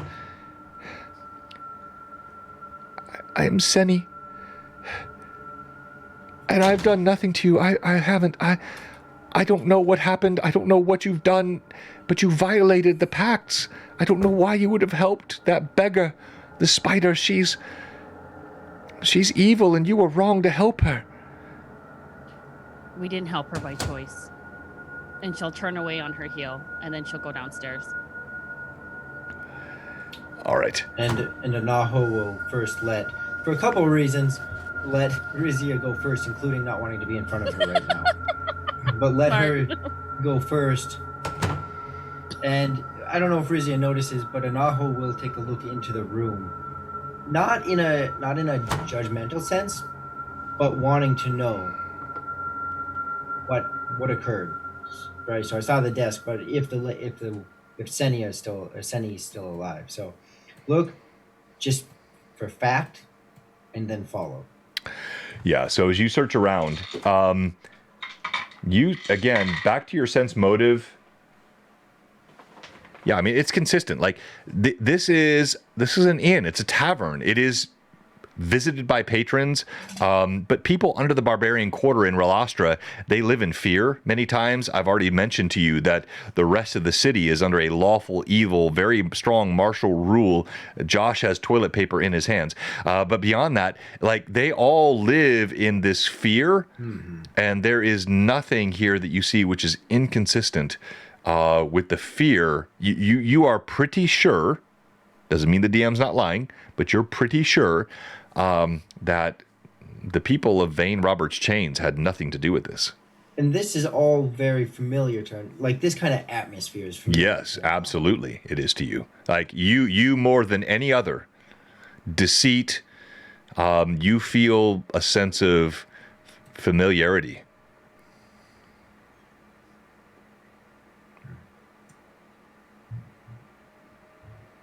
All right. As like Rizia's going down the stairs, she's like, I hate this place. She's just like freaking poisoned, stolen, like, oh, she's just really frustrated. Rizia. Yeah. Are you doing okay? What do you mean? Like poison wise? I feel fine. Yeah. I saw you hesitate going up the stairs. I don't know. Like I said, I don't know how much time I have left. I feel like something's kicking in. I don't know how much longer I can hold it off. Pretty soon you're going to have 4 dead bodies on the ground if we can't figure something out. I don't know what else to do. Josh, what are you doing? I have no idea what you're doing, Josh. What is that? What do you mean, shush? You're on video. Everyone can see you. What am I shushing? Ruining this amazing roleplay. Come on. Okay. All right. Sorry. Charmin is stronger. That's right. Pencils and markers. Can you get a headband? All right. Here we go. As you come down the stairs, you have this conversation. You see Moria tending to the fallen. She's leaning over both Taldar and Phelan. And the doors of Vane Roberts' chain begin to creak. There is a sound of soldiers outside. Tush, tush, tush. There is a battering of the doors. You hear people outside. Anaho is going to put away or cover his items as much as possible, and use any advantage he can to be by the door. I think there's a corner where the table used to be where Rizia took. Right. Hunch down there and very much play into that child innocence and look. All right, so you hunch down behind. Rizia, what are you doing? You're impacted by the poison, but not fully delusional yet. What are you doing? Is there a back door by any chance? You look around the tavern. You see the door you just came through. There are stairs leading upward to the rooms and a front door. The doors shake in the front. You see the table is rocked back, pushed away, and the doors begin to prop open. She'll tell the patrons to go upstairs. You don't even have to say that. They are already rushing at the sound, and you see there are soldiers standing outside the room as they burst into the room. Everyone runs upstairs, except, of course, those who are unconscious, and, of course, Rory, where he is huddling behind the table. And you see... sorry, let me just finish. You see, standing in the doorway, there are a dozen soldiers in gleaming plate mail, wearing the symbol of Drax the Invulnerable. They step in, blades, long swords. You! Go ahead. No. As she does that, she would try to, she's gonna lift the tables that Phelan and Talda are on. She's basically tipping the table so that they would fall off, but like it's kind of barricading them so that they're not like they can't get attacked. Oh. All right, Moria, what are you doing? Just literally freaking out a little bit because Rizia just dumped both. On the ground. Yes, they're on the ground now. Yes. And she kind of just goes quickly and like checks on them and kind of writes them elites a little bit so they're not like awkwardly like able like just. Moria, ready your mace. Don't you have a mace? Mm-hmm. Yeah, ready your mace. Yeah, it's a mace. Okay. All right, these soldiers step through the doors. You see there are a full dozen of them. The one in the front stands up. You, in the name of Drax the Invulnerable, drop your weapons. You have been found in contempt of the law of Relastra. You will be silenced, either by choice or by violence. I'm not exactly sure what we did that put us in your displeasure exactly. We were poisoned by a person. You were first seen killing members of the Grey Guild. We will brook no argument. Your crimes were witnessed. You killed members of the Grey Guild in support of the beggars. I don't recall killing anybody of the Grey Guild. You are denying truth. You will come with us, or you will die here.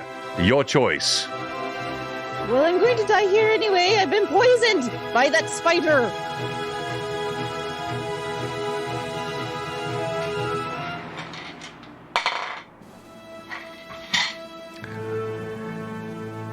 Surrender your arms. Drop your weapons.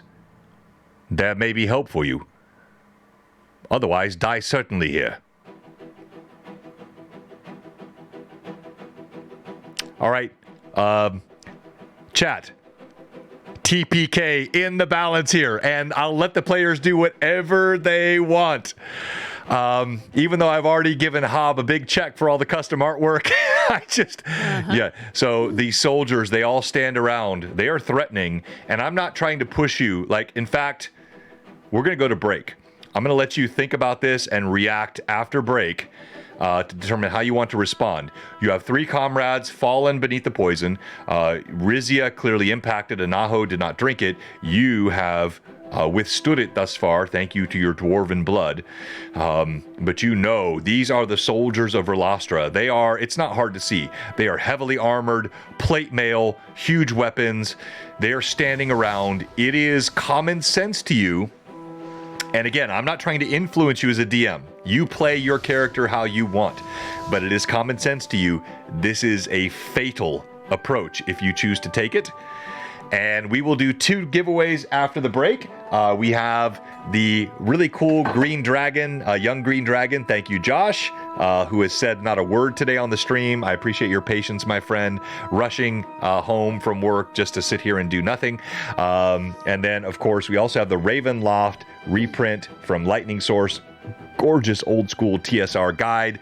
This will all be given after the break.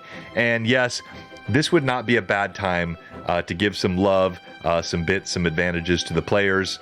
I've got 5 really ticked off players looking at me right now. I feel really bad as a DM, but Blue Box will be right back.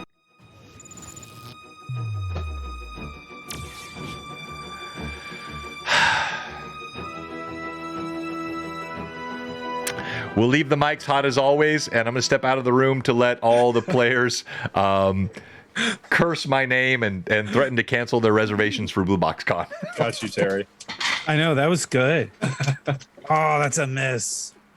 Okay, your turn. I grabbed Terry's number so we could start playing the Battleship Sea Battle. Hey, wait, Nice. why did the number disappear? Because I was about to text it. Oh, I can was- put it back up. I was just don't leave it up literally there. about to text. I was literally about to text you and be like, so I heard you have a 6. Yeah, I usually just don't leave them up in places. No, that makes sense. No, Dang it. totally get it. Hang on, let me save it though. Terry, I'm coming for you.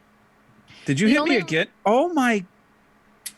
The only reason why is because I didn't add the 1 before it, and it wouldn't let me do it because I'm from Canada. So Freaking Yes. Canadians. Oh, I have a new number, by the way. Josh, you had my number Oh. before, so I need to give you all my new number. You should say it on stream so No, I'm not everyone- gonna do that. Okay, Nobody. it's- 75309. Terry, really? Yes. Yes. Okay, no, you don't Yeah. even know. This is what I have up ready for when I can say something. Cause I am barely breathing and I can't find the air. I don't know who I'm kidding. Imagining I can't sing, but that's fun.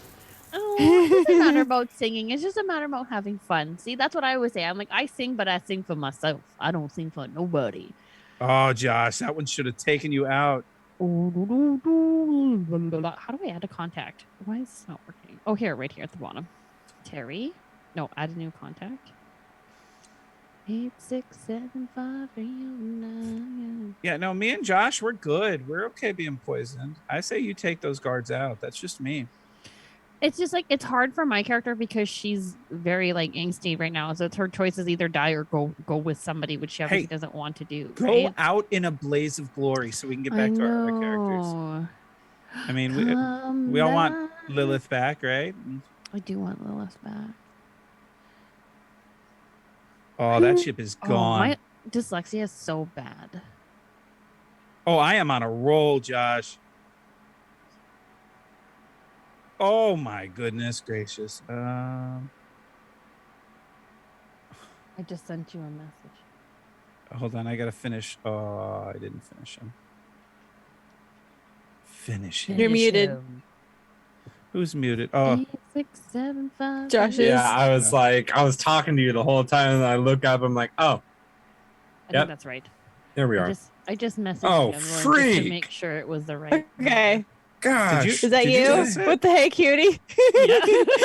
Hey, cutie. Just want to make sure. Oh yeah. It's like, wait a minute, who's got my number? It's okay. Oh, how Okay. the I'll be right tables back. have tabled. Create new contact. Oh, you bastard. Okay, no, that's fine. That's fine. But look at this. Hashtag nanite ship. Oh, look Nanite. at that, baby. Okay, over can here. we talk about something? So my D&D sessions here, I found a finger, and it happened to be somebody who like. I don't know. Anyway, I found a finger. Oh, she said anyway. That tells me that you're pulling Be right back. No. So I found a missing finger. So then I took it upon myself to be like Princess Bride. So instead of me looking for an Enwego looking for the 6-fingered man, I'm looking for a 4-fingered person. And so I used the line from Have the you met a movie. man who has 4 fingers on his right hand? Yeah, that's literally what I do. Exactly. I go around now. I'm like, I can't remember what my character's name, her last name is, but anyway. So I just recite my name. I'm like, you killed my father. Now prepare to die. My name is Inigo Montoya. You killed my father. You killed my father. Prepare to die. All right, here. So let's go. Cheer, cheer, cheer. Restore all health to the highest. All right, so level. Ravenloft, exclamation point Ravenloft in the chat. Whoops, hold on. Let me fix my misspelling. Raven, not Raveloft. That's a different thing. Ravelofts are a thing. That's not what we're doing here. We're doing Ravenloft. Raveloft. Yeah, I know. Raveloft. Yeah, exactly. Okay. Oh, wait, Pat draw. What? Yeah, no, stop that. Don't do that. No, please don't do that. No. I'm teasing. Oh, thank you, Wayne.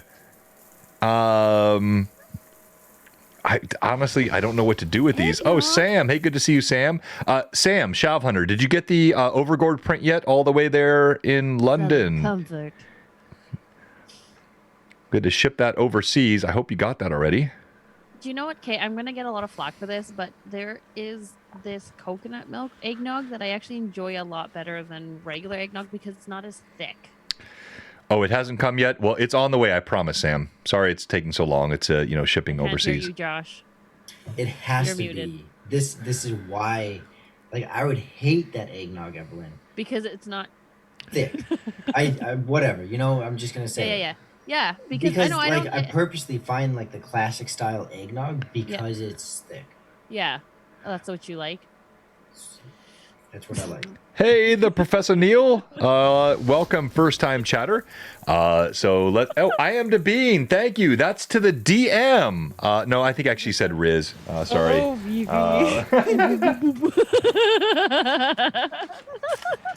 Oh, So if you watch like Yes, I did. my Instagram, my Discords, I'll just oh god, another hype train is closed. That's amazing. Thank you so much. Yeah, Biggie Paul. Thank you, everybody. Here we go. Oh, another first-time chatter. The Nocturnal Scribe. Oh, there is no better time to scribe than at night. So we welcome you, Nocturnal Scribe. It's a short night, by the way. Just an FYI. What's that? It's a short night, FYI. Well, good thing we're all about to die Gotcha. then. Yeah. Well, we may be. All right. So, I have several comments, but I will wait for Evelyn. Evelyn, Moria sees these soldiers come in. There are a dozen of them, all heavily armored, blades, plate. They make these threats. They also make this. Oh, thank you, I am Debean. Wow, 5 gift subs. Holy smokes. Thank you. Congrats to all of you, including my favorite username of the night, Nippy Sweat. Now gifted a sub. I knew that would make you laugh. I just knew it, Vivi. I knew I could make you laugh with that. And so now, as they burst through the doors, they see these words. You see Rizia, while she is standing, she looks somewhat unsteady. You hear a Naho coming from behind. You sense this moment of portent, this crux of choice. Moria, what do you do? So clearly, your city is in the business of allowing people to hold blades to other people's throats and punishing the victims for it. We were poisoned, and we had no choice in what we had to do to save our own lives and to try to help somebody who had been unfairly taken. Is this how the law is in this town? Because laws like that are not good laws, and I believe in the law. There is nothing. There is nothing better than an Evelyn righteous indignation roleplay moment. She does that so well. I love it. As you say this, and let me drop some soldiers here in the room.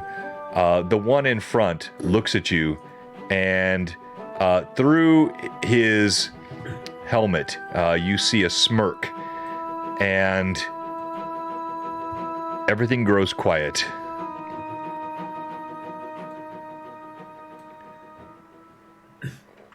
What place do you mistake this for? Think you are in Verbabank? Think you find yourself in Greyhawk? You are in Relastra.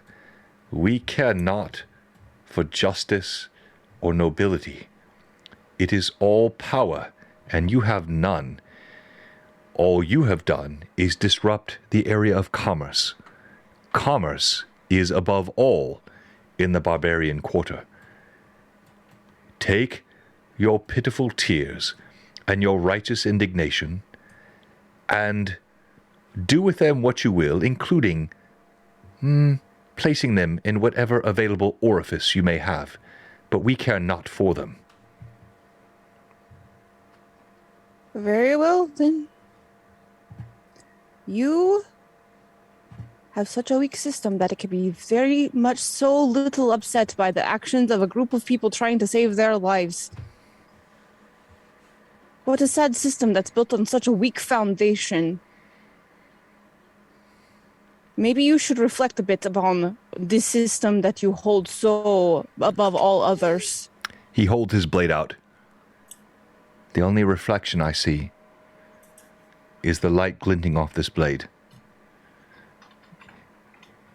Drop your weapon or die. The dwarves, where I come from, we've toppled the Great Kingdom before. I have no problem with fighting to the death. That's what I've been trained to do. That is what I spent years doing. So do not challenge me. I don't challenge. I simply tell. Choose. Drop your weapon, or you die. And he pulls the blade up.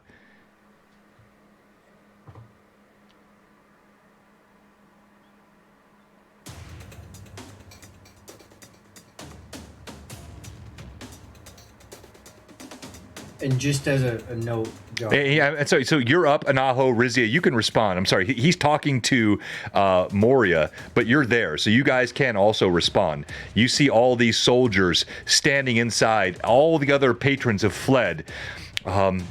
The amber glow of candles and torches and lanterns gleams off of their plate, and they stand surrounding, but Moria stands. There is a certain strength and nobility to her as she stands in front of them, and you see all of this. You can do as you wish as well. And I might have misdescribed it, but I was trying to say Anaho is over by the corner by the door. I think, wait, no, the front door you mean? Yeah, he Yeah, was he in had the corner tucked where in. I Oh, yeah. oh, so you wanted to, Playing oh, off as a child. That oh, was well, yeah, no, I heard that. I thought you meant by the door you came out of, not the front no. door. Okay, that's a different the thing then, corner because over they were bursting through. No, I'll give it to you. I'll give it to you. So yeah, so let's do that, because I think I'm misunderstood, so not your fault. So you're now behind this door. You see these soldiers surrounding. So you're here. Let me hit the light. And very much just trying to play off like he's one of the patrons. Of this. They're ignoring you. You're kind of in the shadow of the door. You look very small. They're focused on Moria and Rizia and the bodies on the ground. Sorry, did he say he had the antidote for us? Or he said he had some sort? Did he? He said that he may be able to help us. Yeah, he gave a vague promise.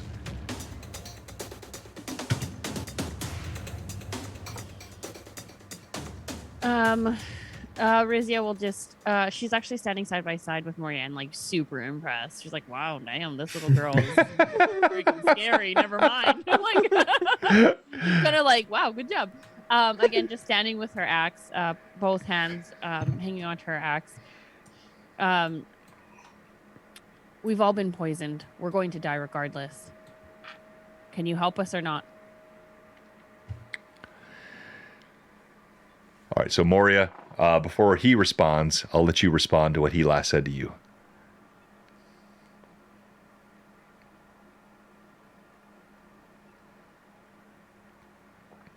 I don't remember what he last said to me. Things have transpired. He said, Lost the... he said something to the effect of, drop your weapon Right. or die. Yep. She will not put her weapons down. No. Roll She's just initiative. Roll initiative. We'll Here we go go. tighter. All right. DM has a 3 on the die. Oh, wrong die. Hold on. Evelyn has a 12. I have a 6. All right. So you see, he steps forward. All the other soldiers, all 12 of them, crowding in the room. This guy's gone here. Let me get rid of him. Sorry, he should not be here. What do you do, Moria? She is going to tighten her grip on her mace and on her shield. She has been up against incredible odds before, and she's just going to kind of stare these people down who she has no liking for, and she's actually going to focus, turn her eyes skyward towards and up and say a quiet prayer to Baron True Silver, and she's going to cast Channel Energy and heal everybody within the 30 feet, all of her allies within the 30 feet of her. All right. And that's 5 points of healing for that.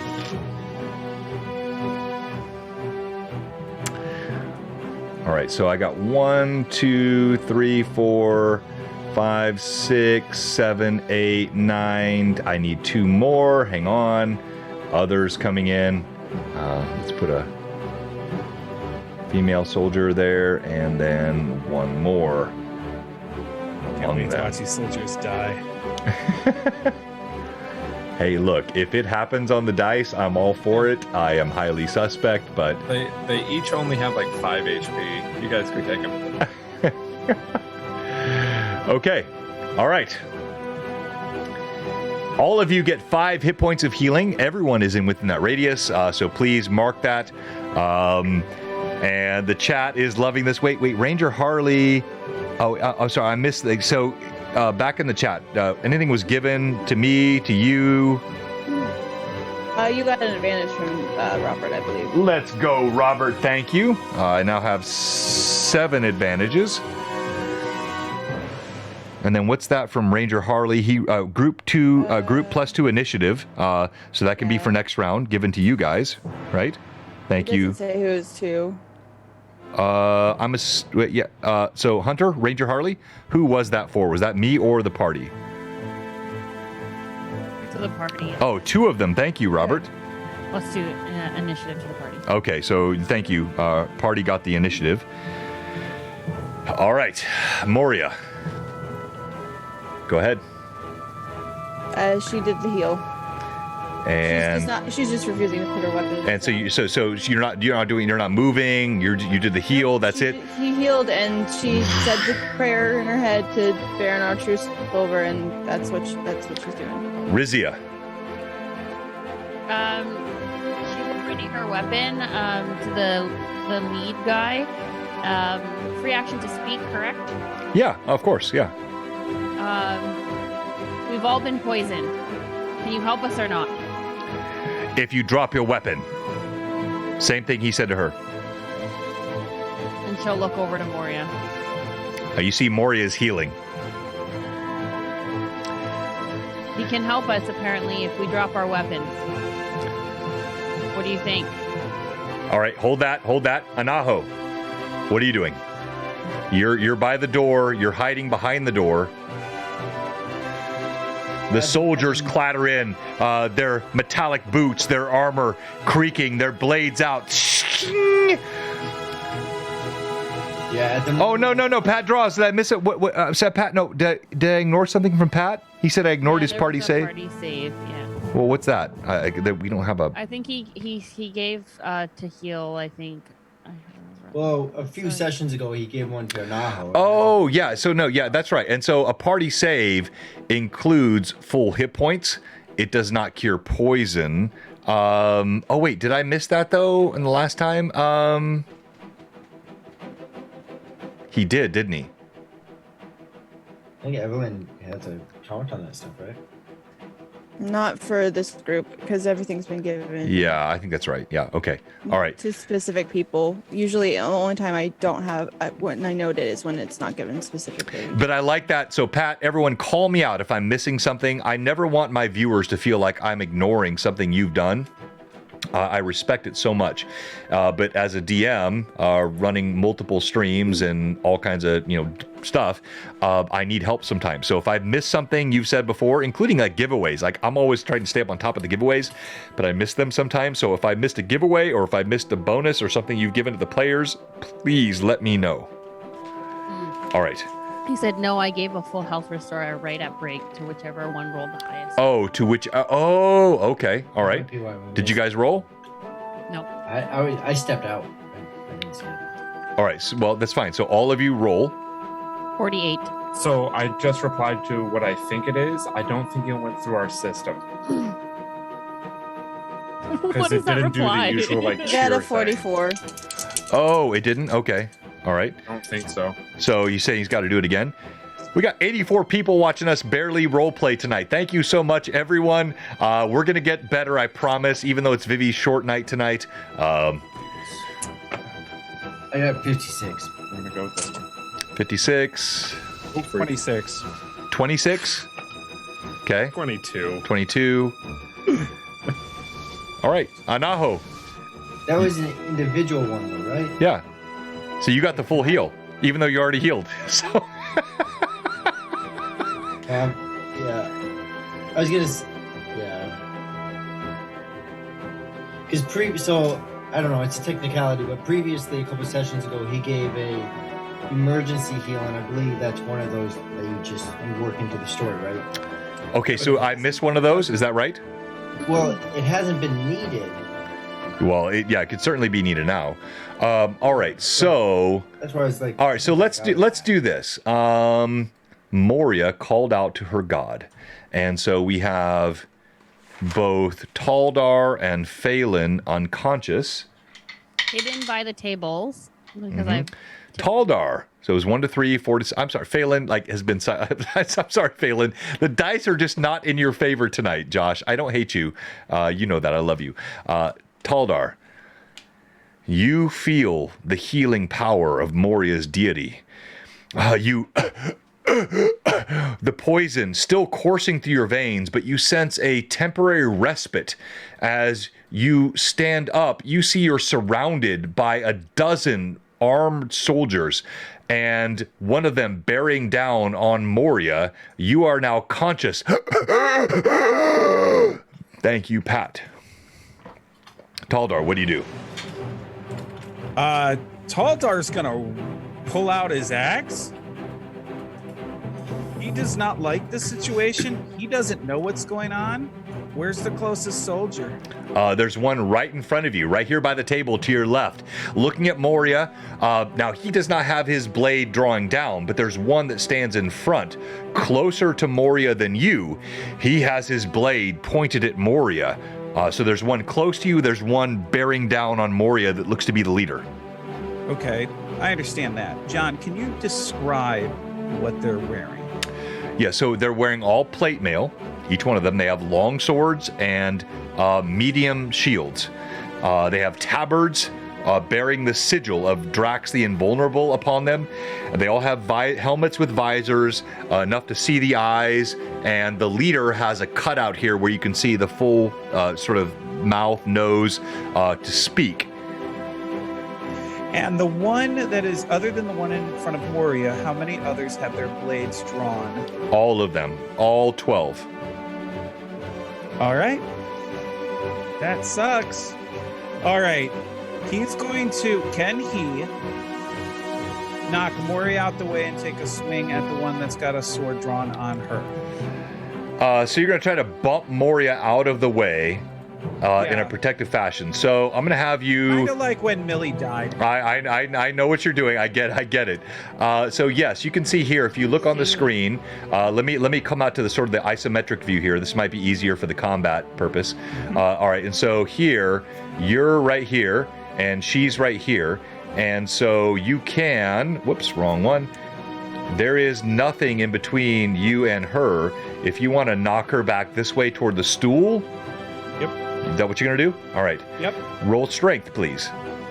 Moria, as you're face to face with this soldier, you have your weapon out.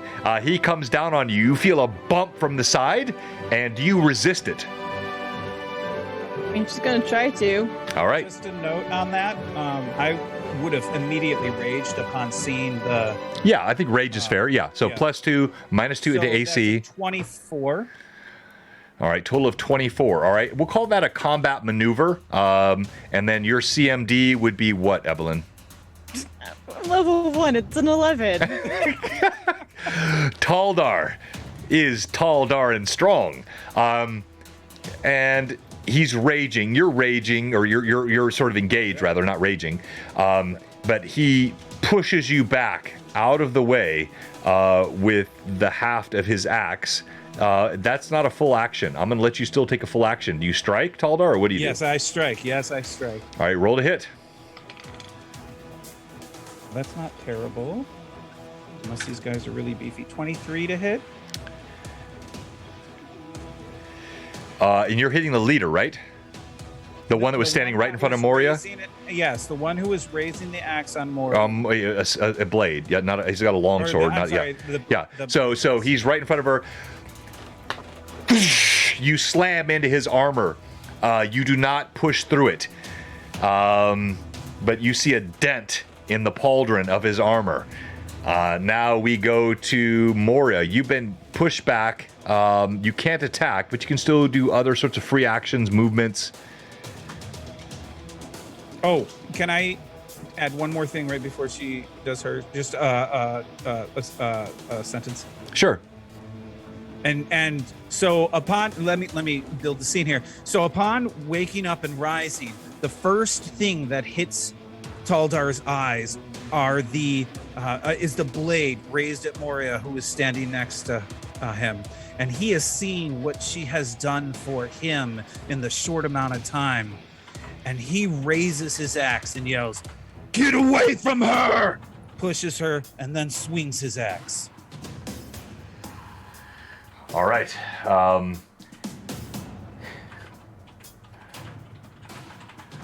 Anaho. You're the only other conscious besides Rizia, Moria, and Taldar. I'm sorry, Phelan. Still big dirt nap here happening. What are you doing, Phelan? Or I mean, Anaho. Well, I mean, it's pretty tough because I'm not in a position to make any kind of attack on these guys. Yeah, I mean, you can walk up and try to backstab someone in full plate. Yeah, for sure. Well, exactly my point, right? Right, exactly. It's just like he would notice that that's not a very good odds in his favor. And although he has a decent amount of coin on him, probably not enough to get all these guys to walk away from Drax's orders, or presumably Drax's orders. Maybe, but probably not. So pissed. And at the moment, Anaho is kind of like, what the heck are these people doing? Because they're basically not letting each other get backstabbed. It's like, why you're defending each other? What the heck are you guys doing? Kind of a foreign concept to him. So he's just kind of baffled, not dazed, but just confused what Taldar and Moria, especially Moria confuses the crap out of Anaho all the time. Right. Good.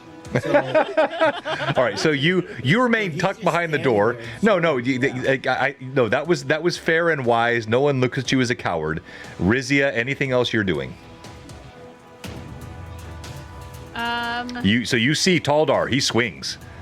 Oh no, I see him. There's a lot of them in here, aren't there? A dozen. I said 12. Yes. Oh, is that it?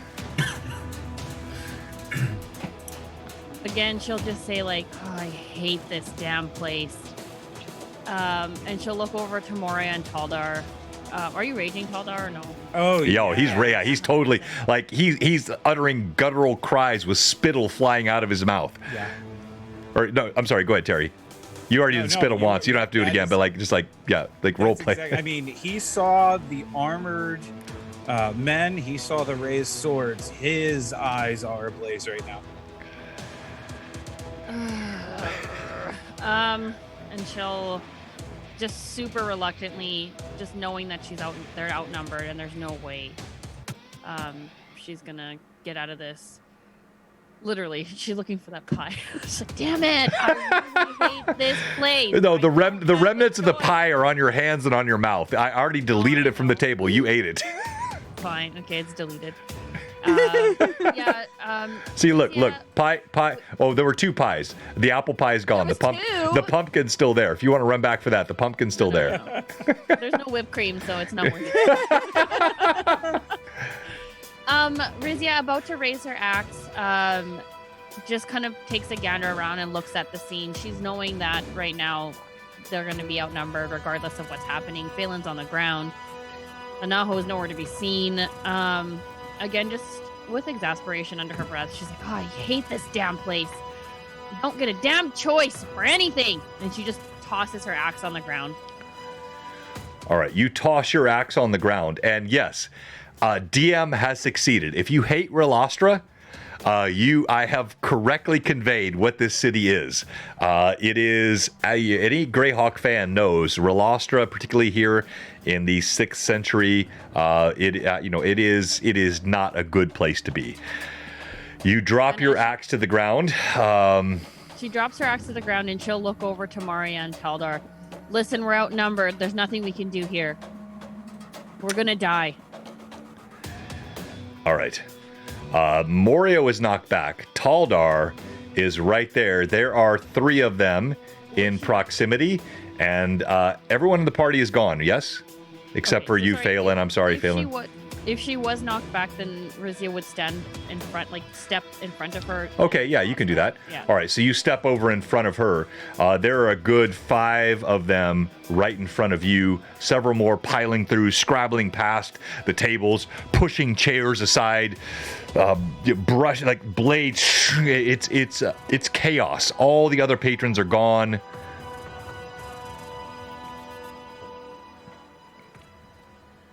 Three of them descend on Taldar, including the one he struck.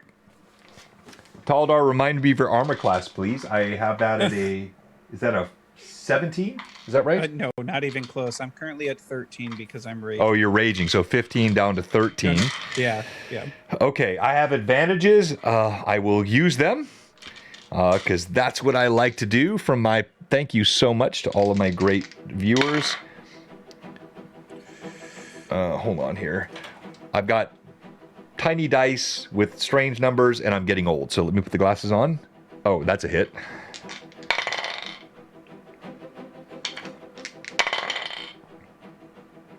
And the leader has 2 strikes. Oh my god. All right. All 4 in your rage. You're paying no attention to defense. You have slammed into him twice now. You leave yourself completely vulnerable. 4 of these soldiers of Drax the Invulnerable slam their blades into you. The first, you take... Not too bad, 6 points of damage. The second, you take... Ouch, that hurts. 12 points of damage. The third... Ouch, ouch. You take 11 points of damage. And then the last one... Oh, not bad. You take 4 points of damage. Are you conscious, unconscious, dead? What was the number to be dead on this character? So it would be Negative negative 10 plus your con. Your con bonus is plus what? That's what I'm checking. Hold on. Oh my gosh, are we that close, Terry? Yes, we are. God. I am dead. We're level 1. I'm negative Yeah. negative Yeah. 15. My con is 2. So that's 12. Yep, I am dead. I will miss Also, you, Taldar. Terry, it's your turn for archery. Oh, is it? Okay. Yeah. Well, now that I'm dead, this works. All right, so for all of our viewers, this is why I don't keep track of hit points. because I don't want to falsify things. I try to keep things as honest as possible. I rolled the dice. I rolled the hits. His armor class of 13 was not very good. I rolled a 17, an 18, a 15, and a 14. And then the damage rolls you heard. All right. You see Taldar fall to the ground. Blood surrounding him. As you drop your axe, Rizia, you are knocked back. You see soldiers come and surround. So they are not doing anything with Rizia as she has dropped her axe. But they are surrounding now you, Moria, as the lone remaining standing conscious member of the party. Besides Anahu, who they've not seen. And we're going to go to initiative again. And this time, Moria, you're going to roll. 5. I know everyone's hating me right now. I'm sorry. That's a 4. Wait, did I have a +2 earlier, though? No, you did, You huh? had 1. I had 1 +2? It was mine, not yours? I saw an No, we initiative had bonus. 1. We had one given to the party. Oh, to the party, not to me, right? Yep. Okay, then yeah, so you win it. You see this. You see Taldar fall, blood pooling around him. You see Rizia drop her blade.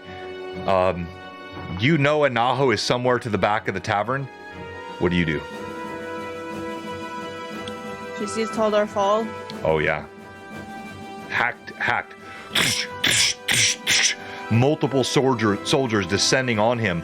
Open area, all of them can get attacks. There is no sort of restriction. If you look at the view here, there is no problem with constraint of angles. Like 4 people got attacks on him. Rizia would turn around and look at Moria. Moria, stand down.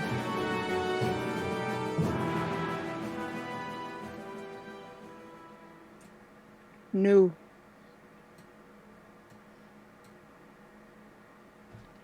I will not stand down to injustice. We do not let this happen. And she takes her mace and swings it to the closest guard right in front of her. All right, well, so there's one right to the right of you. Obviously, Rizia is the one right in front of you. So you have a choice here. You can go to the one exactly to your right, or there is still the leader who felled Taldar with 2 blows. You could step around Rizia and move to him. What's your choice? I'll go after him. The one that felled Taldar? That guy. Yeah. And this is all simultaneous action, so there'll be no attack of opportunity. So you step toward him, roll to hit.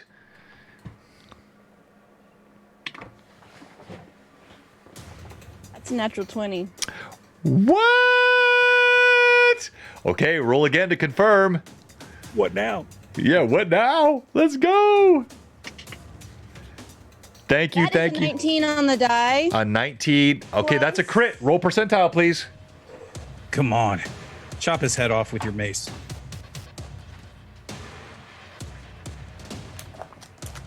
Because that's how it works. Yeah, that math didn't work out. Thank you, viewers. 10.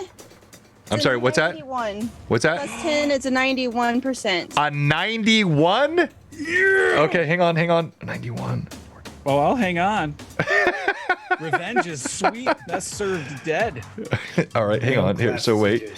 So I'm going to the ever mysterious Tim crit tables. So I consult the percentile charts here. I go to the underlying. So that's a level 14 crit to the leg. All right. Picked right at my height. Just so exactly. Yep. Wait, and you're wielding you're wielding a hammer, right? Mace. A mace, yeah. Mace. Okay. Heavy mace. Heavy mace. All right. So I'll read the crit, but then I'll let you describe as you wish. Your mace I'm gonna roll my d8 as while you read. So slams into your opponent's hip. It breaks the thigh bone near the joint. The sharp end of the bone lacerates the artery inside the femoral area, tears it out from the skin As your opponent falls, a white spear of bone sticks out from his hip. He immediately falls unconscious and spreads blood in a pool around him. Now, that is the crit description, but I will let you describe it however you wish to. All right. So she's, and it was a 7 on the D8, by the way. It doesn't. It doesn't matter. It's like it doesn't matter. She takes the mace after seeing this person fall, who clearly was just attempting to protect, and she had felt dedicated to help these people. So she's taking this particularly personally. She takes the mace and just, with every bit of power that she can put behind it, swings it through and just clocks him square in the hip, and just hears the sound of bone shatter as his legs are taken from underneath him. And you see this white He spear of drops. bone jut out. You see blood spurt. The plate mail armor did nothing. Your blow, you felt the power of your god as you struck into it. You crush him. He drops to the ground. Spur of blood and bone.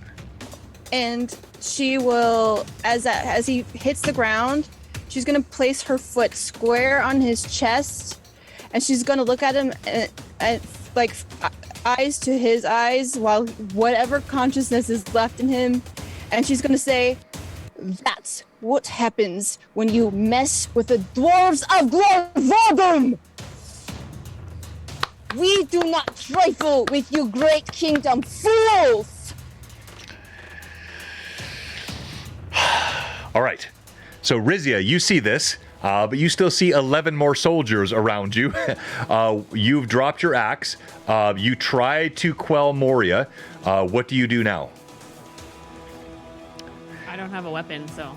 All right. All right. Anaho, you're Nothing. standing in the back of the room. You see this happening. Are you still in the same spot?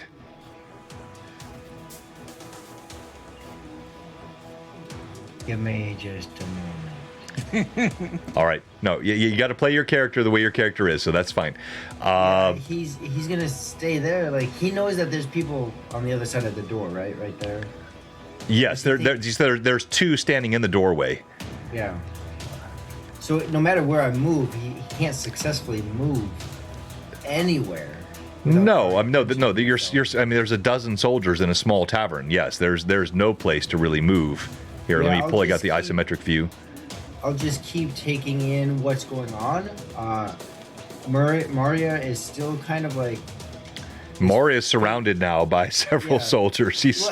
But her actions is kind of like what's standing out to Naho Yes. at the moment, just like confuddling him. But also, he's still looking for that advantage. Frustrated he can't really find one because of their armor, but he's still going to look for that tactile advantage. All right, so Oh, I'll say. By the way, sorry, go ahead. yes, Yeah. Okay. Uh-huh. Are there any candles or lanterns? Yeah, there are candles on every table.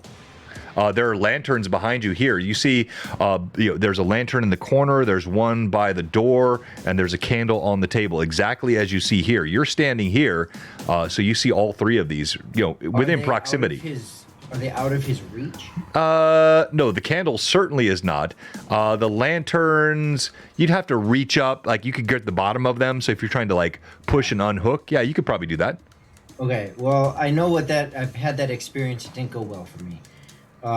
So these candles, though, because in the picture it looks like it's further away. If I feel I can get one without being seen, I will make that attempt. You'd have to make a stealth check. So you're short. You could move under the table, kind of come up this side between the chairs. So if you want to do that, make a stealth check. That is what I'll do. And my intent, just so you know, long term, and I'm gonna use my one advantage on this, Okay. is I want that candle to stay lit as I take it down. Are these individuals wearing some kind of cloth cloak on them, or is Yeah, it so all- again, they're all wearing metal armor with tabards. So they do have cloth across the front with the sigil of Drax the Invulnerable on the tabard. Well, that is my goal, to light it up in flames. So you're going to sneak under the table and try to grab this candle. Now, you can see, even though they're here, they're not looking at you. I mean, they're all focused on Moria and Taldar and this combat that's happening here. What's your roll? Ooh. Stealth. 25. Yeah, so you sneak under the table. You go beneath the chair. There is no sight of you. You pull the candle off the table. You keep it... Whoops, not the table. Nope. Hang on here. You keep it alight. You now have it in your hand. And that will be your round. Because you have the sneak movement, the pull action. Now you have a candle in your hand as you see those standing in the doorway. Would I have enough movement or action to get back under the table? Because I don't want to be seen. Oh, so you're trying to sneak back with it. So you see, I'm not going to give you a full round attack action, but if you want to sneak back underneath the table, yeah, I'll let you do that. So roll again. Absolutely, because then I'll be going hopefully to the other individual where I'm still hidden by the wall and the door and the table. What's your roll? Oh, I'm so scared. And you have no more advantage, right? No, 17.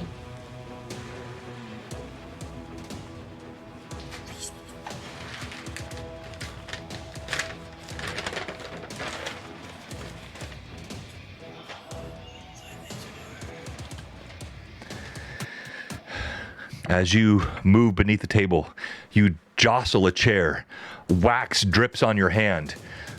You see one of the soldiers' head pivots, but you're underneath the table. You grow still for a moment. He does not see you, and you slip behind the door. Thanks, man. All right, now it is their turn. Moria, you have a horde of 4 soldiers around you. Now, the leader is gone, so no double attack. You have felled him. But the other 4, your armor class with rage is? I'm not raging. Oh, you're not raging? Oh, sorry. Because I'm a cleric. Yeah, you're sorry. Too many barbarians in the class. Yeah, okay. I mean, she but is not- raging. Yeah. But not that kind of rage. 18. 18. Okay. All right. Real quick before we continue the combat, and we do have to end here pretty quickly, let me do the first of the giveaways, which was the Ravenloft module. And this will be a straight up win. The winner of the Ravenloft module, Patrick Fraley 17. Congratulations, my friend. Well done. Now let me set up the second giveaway, which will come here in just a moment. And this will be done by Dice Roll. This is exclamation point dragon for this young green dragon mini. Very cool, courtesy of Josh, NPC Voices, who has literally sat here all night and not role played a bit. Josh, I feel horrible. Anyway, exclamation point dragon in the chat for the second giveaway. They attack.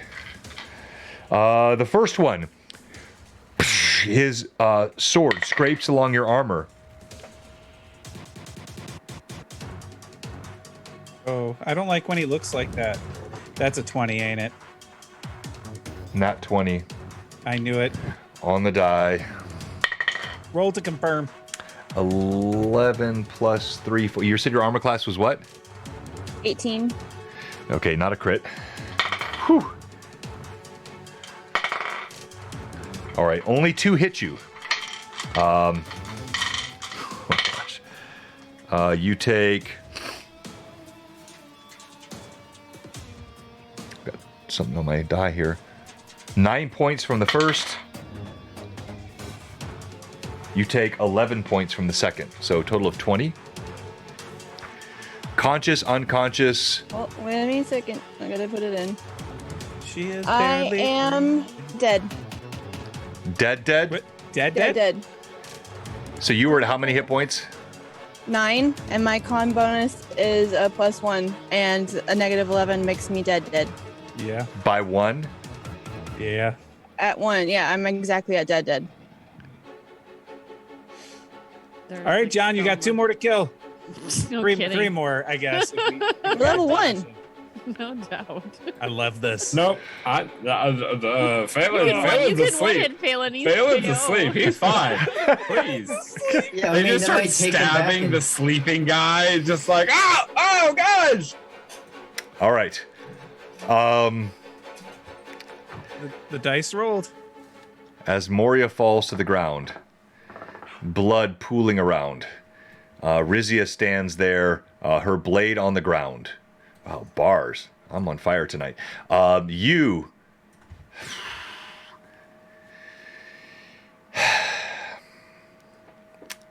Anaho, you have a candle in your hand.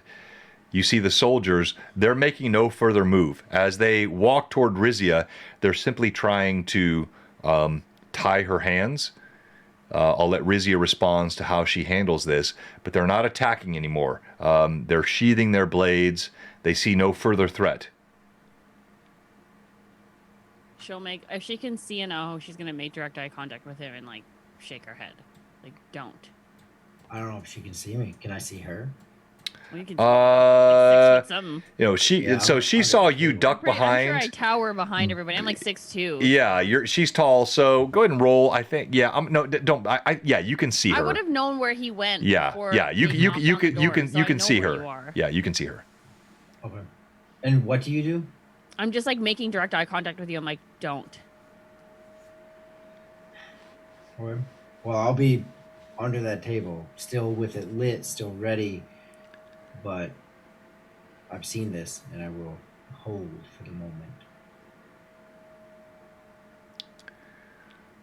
All right. The soldiers move around the room. They secure Phelan in his unconscious form. They secure the body of the spider's assistant. They kick the corpses of Taldar and Moria. Anaho, are you going to continue to hide? Thank you, Set Monkey. Oh, I don't know why you subbed. I know Terry's your friend, and I just killed his player. There's a story. Yeah. I mean, golly, it just. You're in Rel Astra. I warn, like, this is not a fun city. This is a very dangerous city. What are you doing? Yeah, Anaho is definitely going to still stay hidden. He recognizes this environment and the odds. He understands that law doesn't go by good, it goes by power. Exactly. He understands that Taldar could have probably laid Anaho down pretty easily, and he was laid down pretty easily. So, with Rizia's signal to just not do anything, it doesn't help for him to go and do what he was going to do. What he could do is stay, wait, observe, and figure out something after that. But Okay. time, All right. he's just going to Make one more stealth roll for me, please. If you have an advantage, I suggest you use it. I don't. If you don't, I suggest you pause and let someone in the chat give you one, because this is very important. If anyone wants to give Anaho an advantage, I'll let him wait. All right, so let me back up. Sorry, go ahead. Rizia would say that she could carry Phelan, even with her hands tied. Yeah. I'll carry him. Doesn't look like you guys are strong enough to. They shake their heads, they grunt. We'll carry the traitor. They pick him up. Do they struggle? No, these are good. I'm sorry. I wish you want wimpy guys. No, they're not. These are good-sized, heavy, armor-clad men. They clearly know Phelan from Lady Luck. He was a known quantity. As we're like all. There is a heavy. If I have not made this clear before, let me say it once more. Imagine a police state, a heavily controlled, powerful, lawful, evil body which runs the entire city. They allow this area to have a sense of free commerce to bring in finance and support, but they know everyone. It's Big Brother, D&D style. So yeah, they pick him up. They know exactly who he is, and they keep you bound, Rizia. Oh, I wasn't asking to be unbound. I was just gonna carry him with my hands tied together, but that's cool. Then she'll go to a table and just kind of like an ale and just tip it back and drink it. No hands, because obviously her hands are bound. Like ales all over herself. Annoyed with life. Can you role play that? Well, I can, but I might spill. Well, that's the point, isn't it? Did you spill? Yeah, exactly. Let's see it.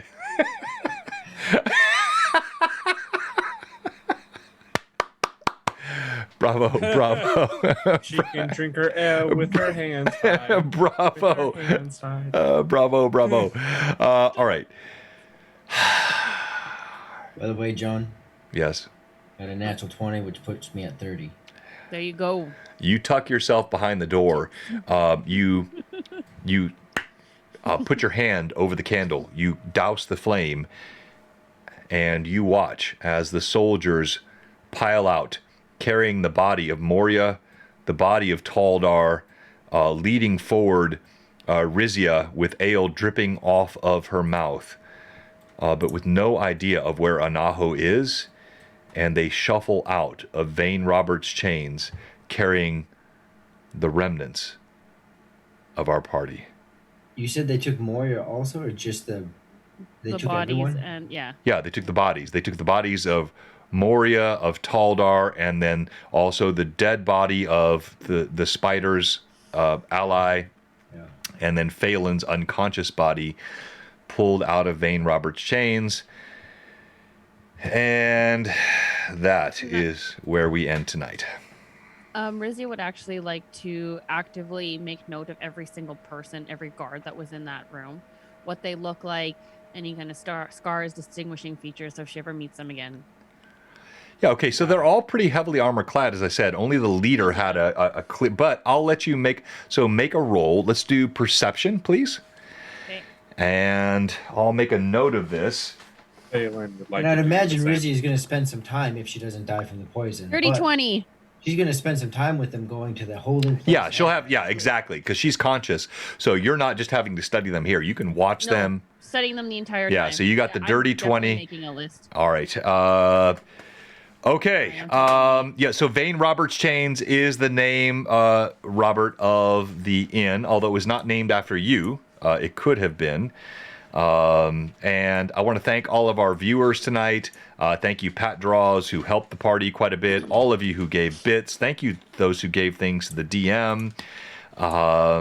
And I think my biggest thank yous tonight go to Josh and Terry. Terry, almost as bad as Josh, but Josh literally did nothing tonight except sit there, be a good sport, listen. He had some sort of reactionary stuff, but his character was unconscious all night. This was not fait accompli. There were several other angles that this could have taken tonight. As a DM, I never put my players in, absolutely unwinnable situations, but there were choices here, and I respect the players for how they role-played it, because if you put them in a bad spot and it's contrary to their background, their beliefs, their characters, then have you actually put them in an unwinnable situation? That's a good conversation, maybe for a future LMA, because if there's extremes here. I don't want to take it, but like if you put them in a position where they have to hurt an innocent, for example, to survive, then as a DM, you've probably put a good player in an unwinnable situation. This was a little bit more nuanced than that, I think. But again, I've told the players and the viewers from the beginning, Relastra is a bad place. This is not Hamlet. This is not many other places in Greyhawk. This is not the Forgotten Realms. This is a lawful evil city with lawful evil governance and a very strict code that allowed commerce here in the Barbarian Quarter. And it just did not go, frankly, how I wanted it to go. And I'll have to talk to Hob, who's working on brand new character art for all these PCs. Oh, I've already let her know. Well, let me talk to her before she all of which I pay for, by the way. So like, this is not like it's not gratis. And she's amazing. Terry and and just Evelyn are supporting her career. yeah, exactly. Yeah, that's what we do. support Okay. other Next stars. time on Blue Box RPG, you guys can guess who's going to die next. Put your money on either place your Phelan bets. or Phelan. Phelan or Rizia. Well, or look, no, first level characters are they're vulnerable. Second level characters are vulnerable. Don't say. Yeah, exactly. And you're in a lawful evil city. This would not be right of me as a DM to make this a cakewalk. This is difficult. There were angles and outs, but I'm sorry. I'm justifying myself now. It is what it is. All right, let's move on. The giveaway tonight, we're going to have each of you say why you should be Stream MVP. If you are recently deceased, this will go to your new character. If you are yet alive, this will go to your current character. And let's start with you, Josh. Josh, why should you be streaming? No, Josh, you did some good. I would tell us why you should be Stream MVP, Josh. Josh should be Stream MVP for playing different Apple games with Terry. Yeah. For conversing with the other, with some of the mad chatters. I deserve that. You can play games when you're unconscious. I have no right as a DM to say you're distracted. That's a fair enough thing for you. Yeah, no, that was my thing. I had good reactions, I think, but yeah, you did. Okay. All right, Terry. Exclamation point dragon in the chat to win this cool dragon mini giveaway. Terry, Josh, you will be rolling for Hunter Ranger Harley, who actually was very active tonight. I know Ranger's in, so Ranger, you're in the mix for this. Let's go to you, Vivi. Why should Rizia be Stream MVP? Rizia should be Stream MVP for taking initiative in her group. She was the kindergarten teacher to a bunch of kindergartners today in the session. One was crying, some were passed out, some were wandering around, some were disappearing. So she did the best she could to wrangle her kindergarten students. She carried Taldar's body in, placed him down, as well as Phelan and the other guy. I can't remember what his name is, not really important. And then trying to make sure that Moria was safe and stayed put, hence why barricading the door. Smashing through. Good RP with Moria today, with her character, trying to make sure she's okay and asking for help. Watch and heal. RP with Anaho and smashing holes in the back room of the inn. Holes, taking names, eating pie. Yeah. All right, you will be rolling for Manda, mystical unicorn painting. Love that. Why should Anaho be Stream MVP? You're muted. Anaho should be Stream MVP because although he didn't find anything directly useful in that hidden room, he knew that she went somewhere, insisted on that, interacted with Rizia in order to find that out of all frustration, interacted with Maria in his way of doing that, and then also the reactions he had to seeing Taldar and Maria as they stood up to this behavior, this injustice. And then also just his kind of out-of-the-box thinking. Like, he was stuck. He didn't have anything to do, but he found a candle. Right. And then listen to Rizia with the cue of, hurrah. Well done. All right, so you will be rolling for tonight. Oh, Pat draws! Pat's in the mix. Pat always says he never wins, so no pressure, Rory, but you got Pat tonight, so it's on you. I love that. All right, so let's get, so Terry, I really like Taldar, even though he was a wrecking crew for some of my monsters, but it was played so well. Tell me tonight why Taldar should be MVP. So Taldar should be MVP. To begin with, he stayed true to his character. Started the fight. The very initial thing he did was swing his axe at the cloaked guy. Managed to hit him, and his axe is magical, so he made him disappear, or at least that's what he think. At which point, then he gets knocked out. Takes a little bit of a nap, which he's get up again. A little bit of a nap. But then he woke up, and he woke up to seeing something that triggered some previous incidences in his backstory, and immediately attempted to protect the one person who had actually assisted him pretty extensively in the little time that he's been with this group, and swung at the big bad guys with swords. And he was not afraid to go in with his axe and protect, knowing that there's always the chance that he may get injured. No, well said. Thank you, Senator. Yeah, it is a Greyhawk stream, and they don't always end like this. In fact, I don't think we've ever had 2 PCs die in one session, have we? No, I don't think we have.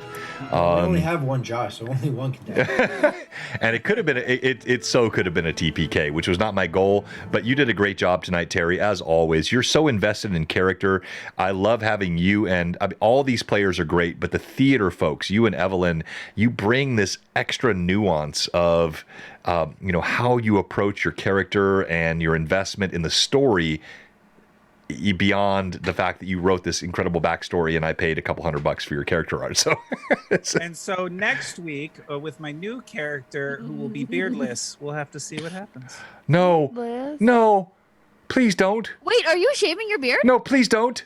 I like to be in character. No, make another character with a beard. November. It's November. No, yes. Send me the. I wish. Send him the shave. Save me the shaved hair. I would love to have a beard. Petition to not shave the beard. Please. Yes. All right, separate poll. Not the. All right, Terry, you're rolling for I am Bean. Let's go. I am Bean. Yes, super active. He wants the shaved hair too. That's awesome. I am Bean just said the same exact thing I said. That's awesome. All right. Put it into necklaces. And all right. You should give them out at BBC. Braid them, tie them, and then braid them, and then cut them. Oh, that would be glorious. Moria, why should you be stream MVP tonight? Well, Moria was making sure that Phelan and Taldar stayed alive. All right, Evelyn's pissed at me. I can hear it in her voice. My week's gonna suck. I know. I can hear it. Taldar, we do not feel sorry for you. But making sure that Taldar and Phelan stayed alive as long as possible. While she still drew breath, and just kind of trying to encourage Anaho and Rizia to not put all the holes in a room that somebody might be hiding in, just in case they might put a hole in somebody. Right. Forethought, maybe. And then during the final face-off there at the end, John knows from my backstory. From Moria's backstory, very much that was a no back down situation for Moria. No, and look, I this goes back to my point a moment ago. Like, as a DM, are you putting characters in an unwinnable situation not because the chromatic dragon must be fought, but because you're putting them in a spot where their backstory or their character demands that they rise to a challenge? Honestly, my hope as a DM was that these blows would knock you unconscious and not kill you, but the dice are the dice. Points, I know. And so, like, I don't know. I'm conflicted because I feel like I did what I should have done. At the same time, I hate what the result was. And you killed it tonight. You killed it. No, it happens. No, you did. Killed it. Yeah. The role play at the end, especially just because it was tied to her backstory, and I will share that in Discord if anybody would be interested in seeing that. I have to step in because also I thought it was amazing that drunk Maria got up and like followed Rizia right after she was like, "Stay here," and she just like walked. Exactly. Oh. But and then just the crit that killed the leader of the guys who had just you did yes. Please don't post your backstories yet though. Please don't post your backstories yet. Let's talk about that offline before we do that. Yeah. Okay. I'll save it for now, but yeah. And you guys got to know, like, all you viewers, thank you all, 70, 80, 90 of you we had tonight. These backstories are amazing. These characters are amazing. So much effort goes into them. So you will tonight be rolling for, Evelyn, the Professor Neil, not a follower.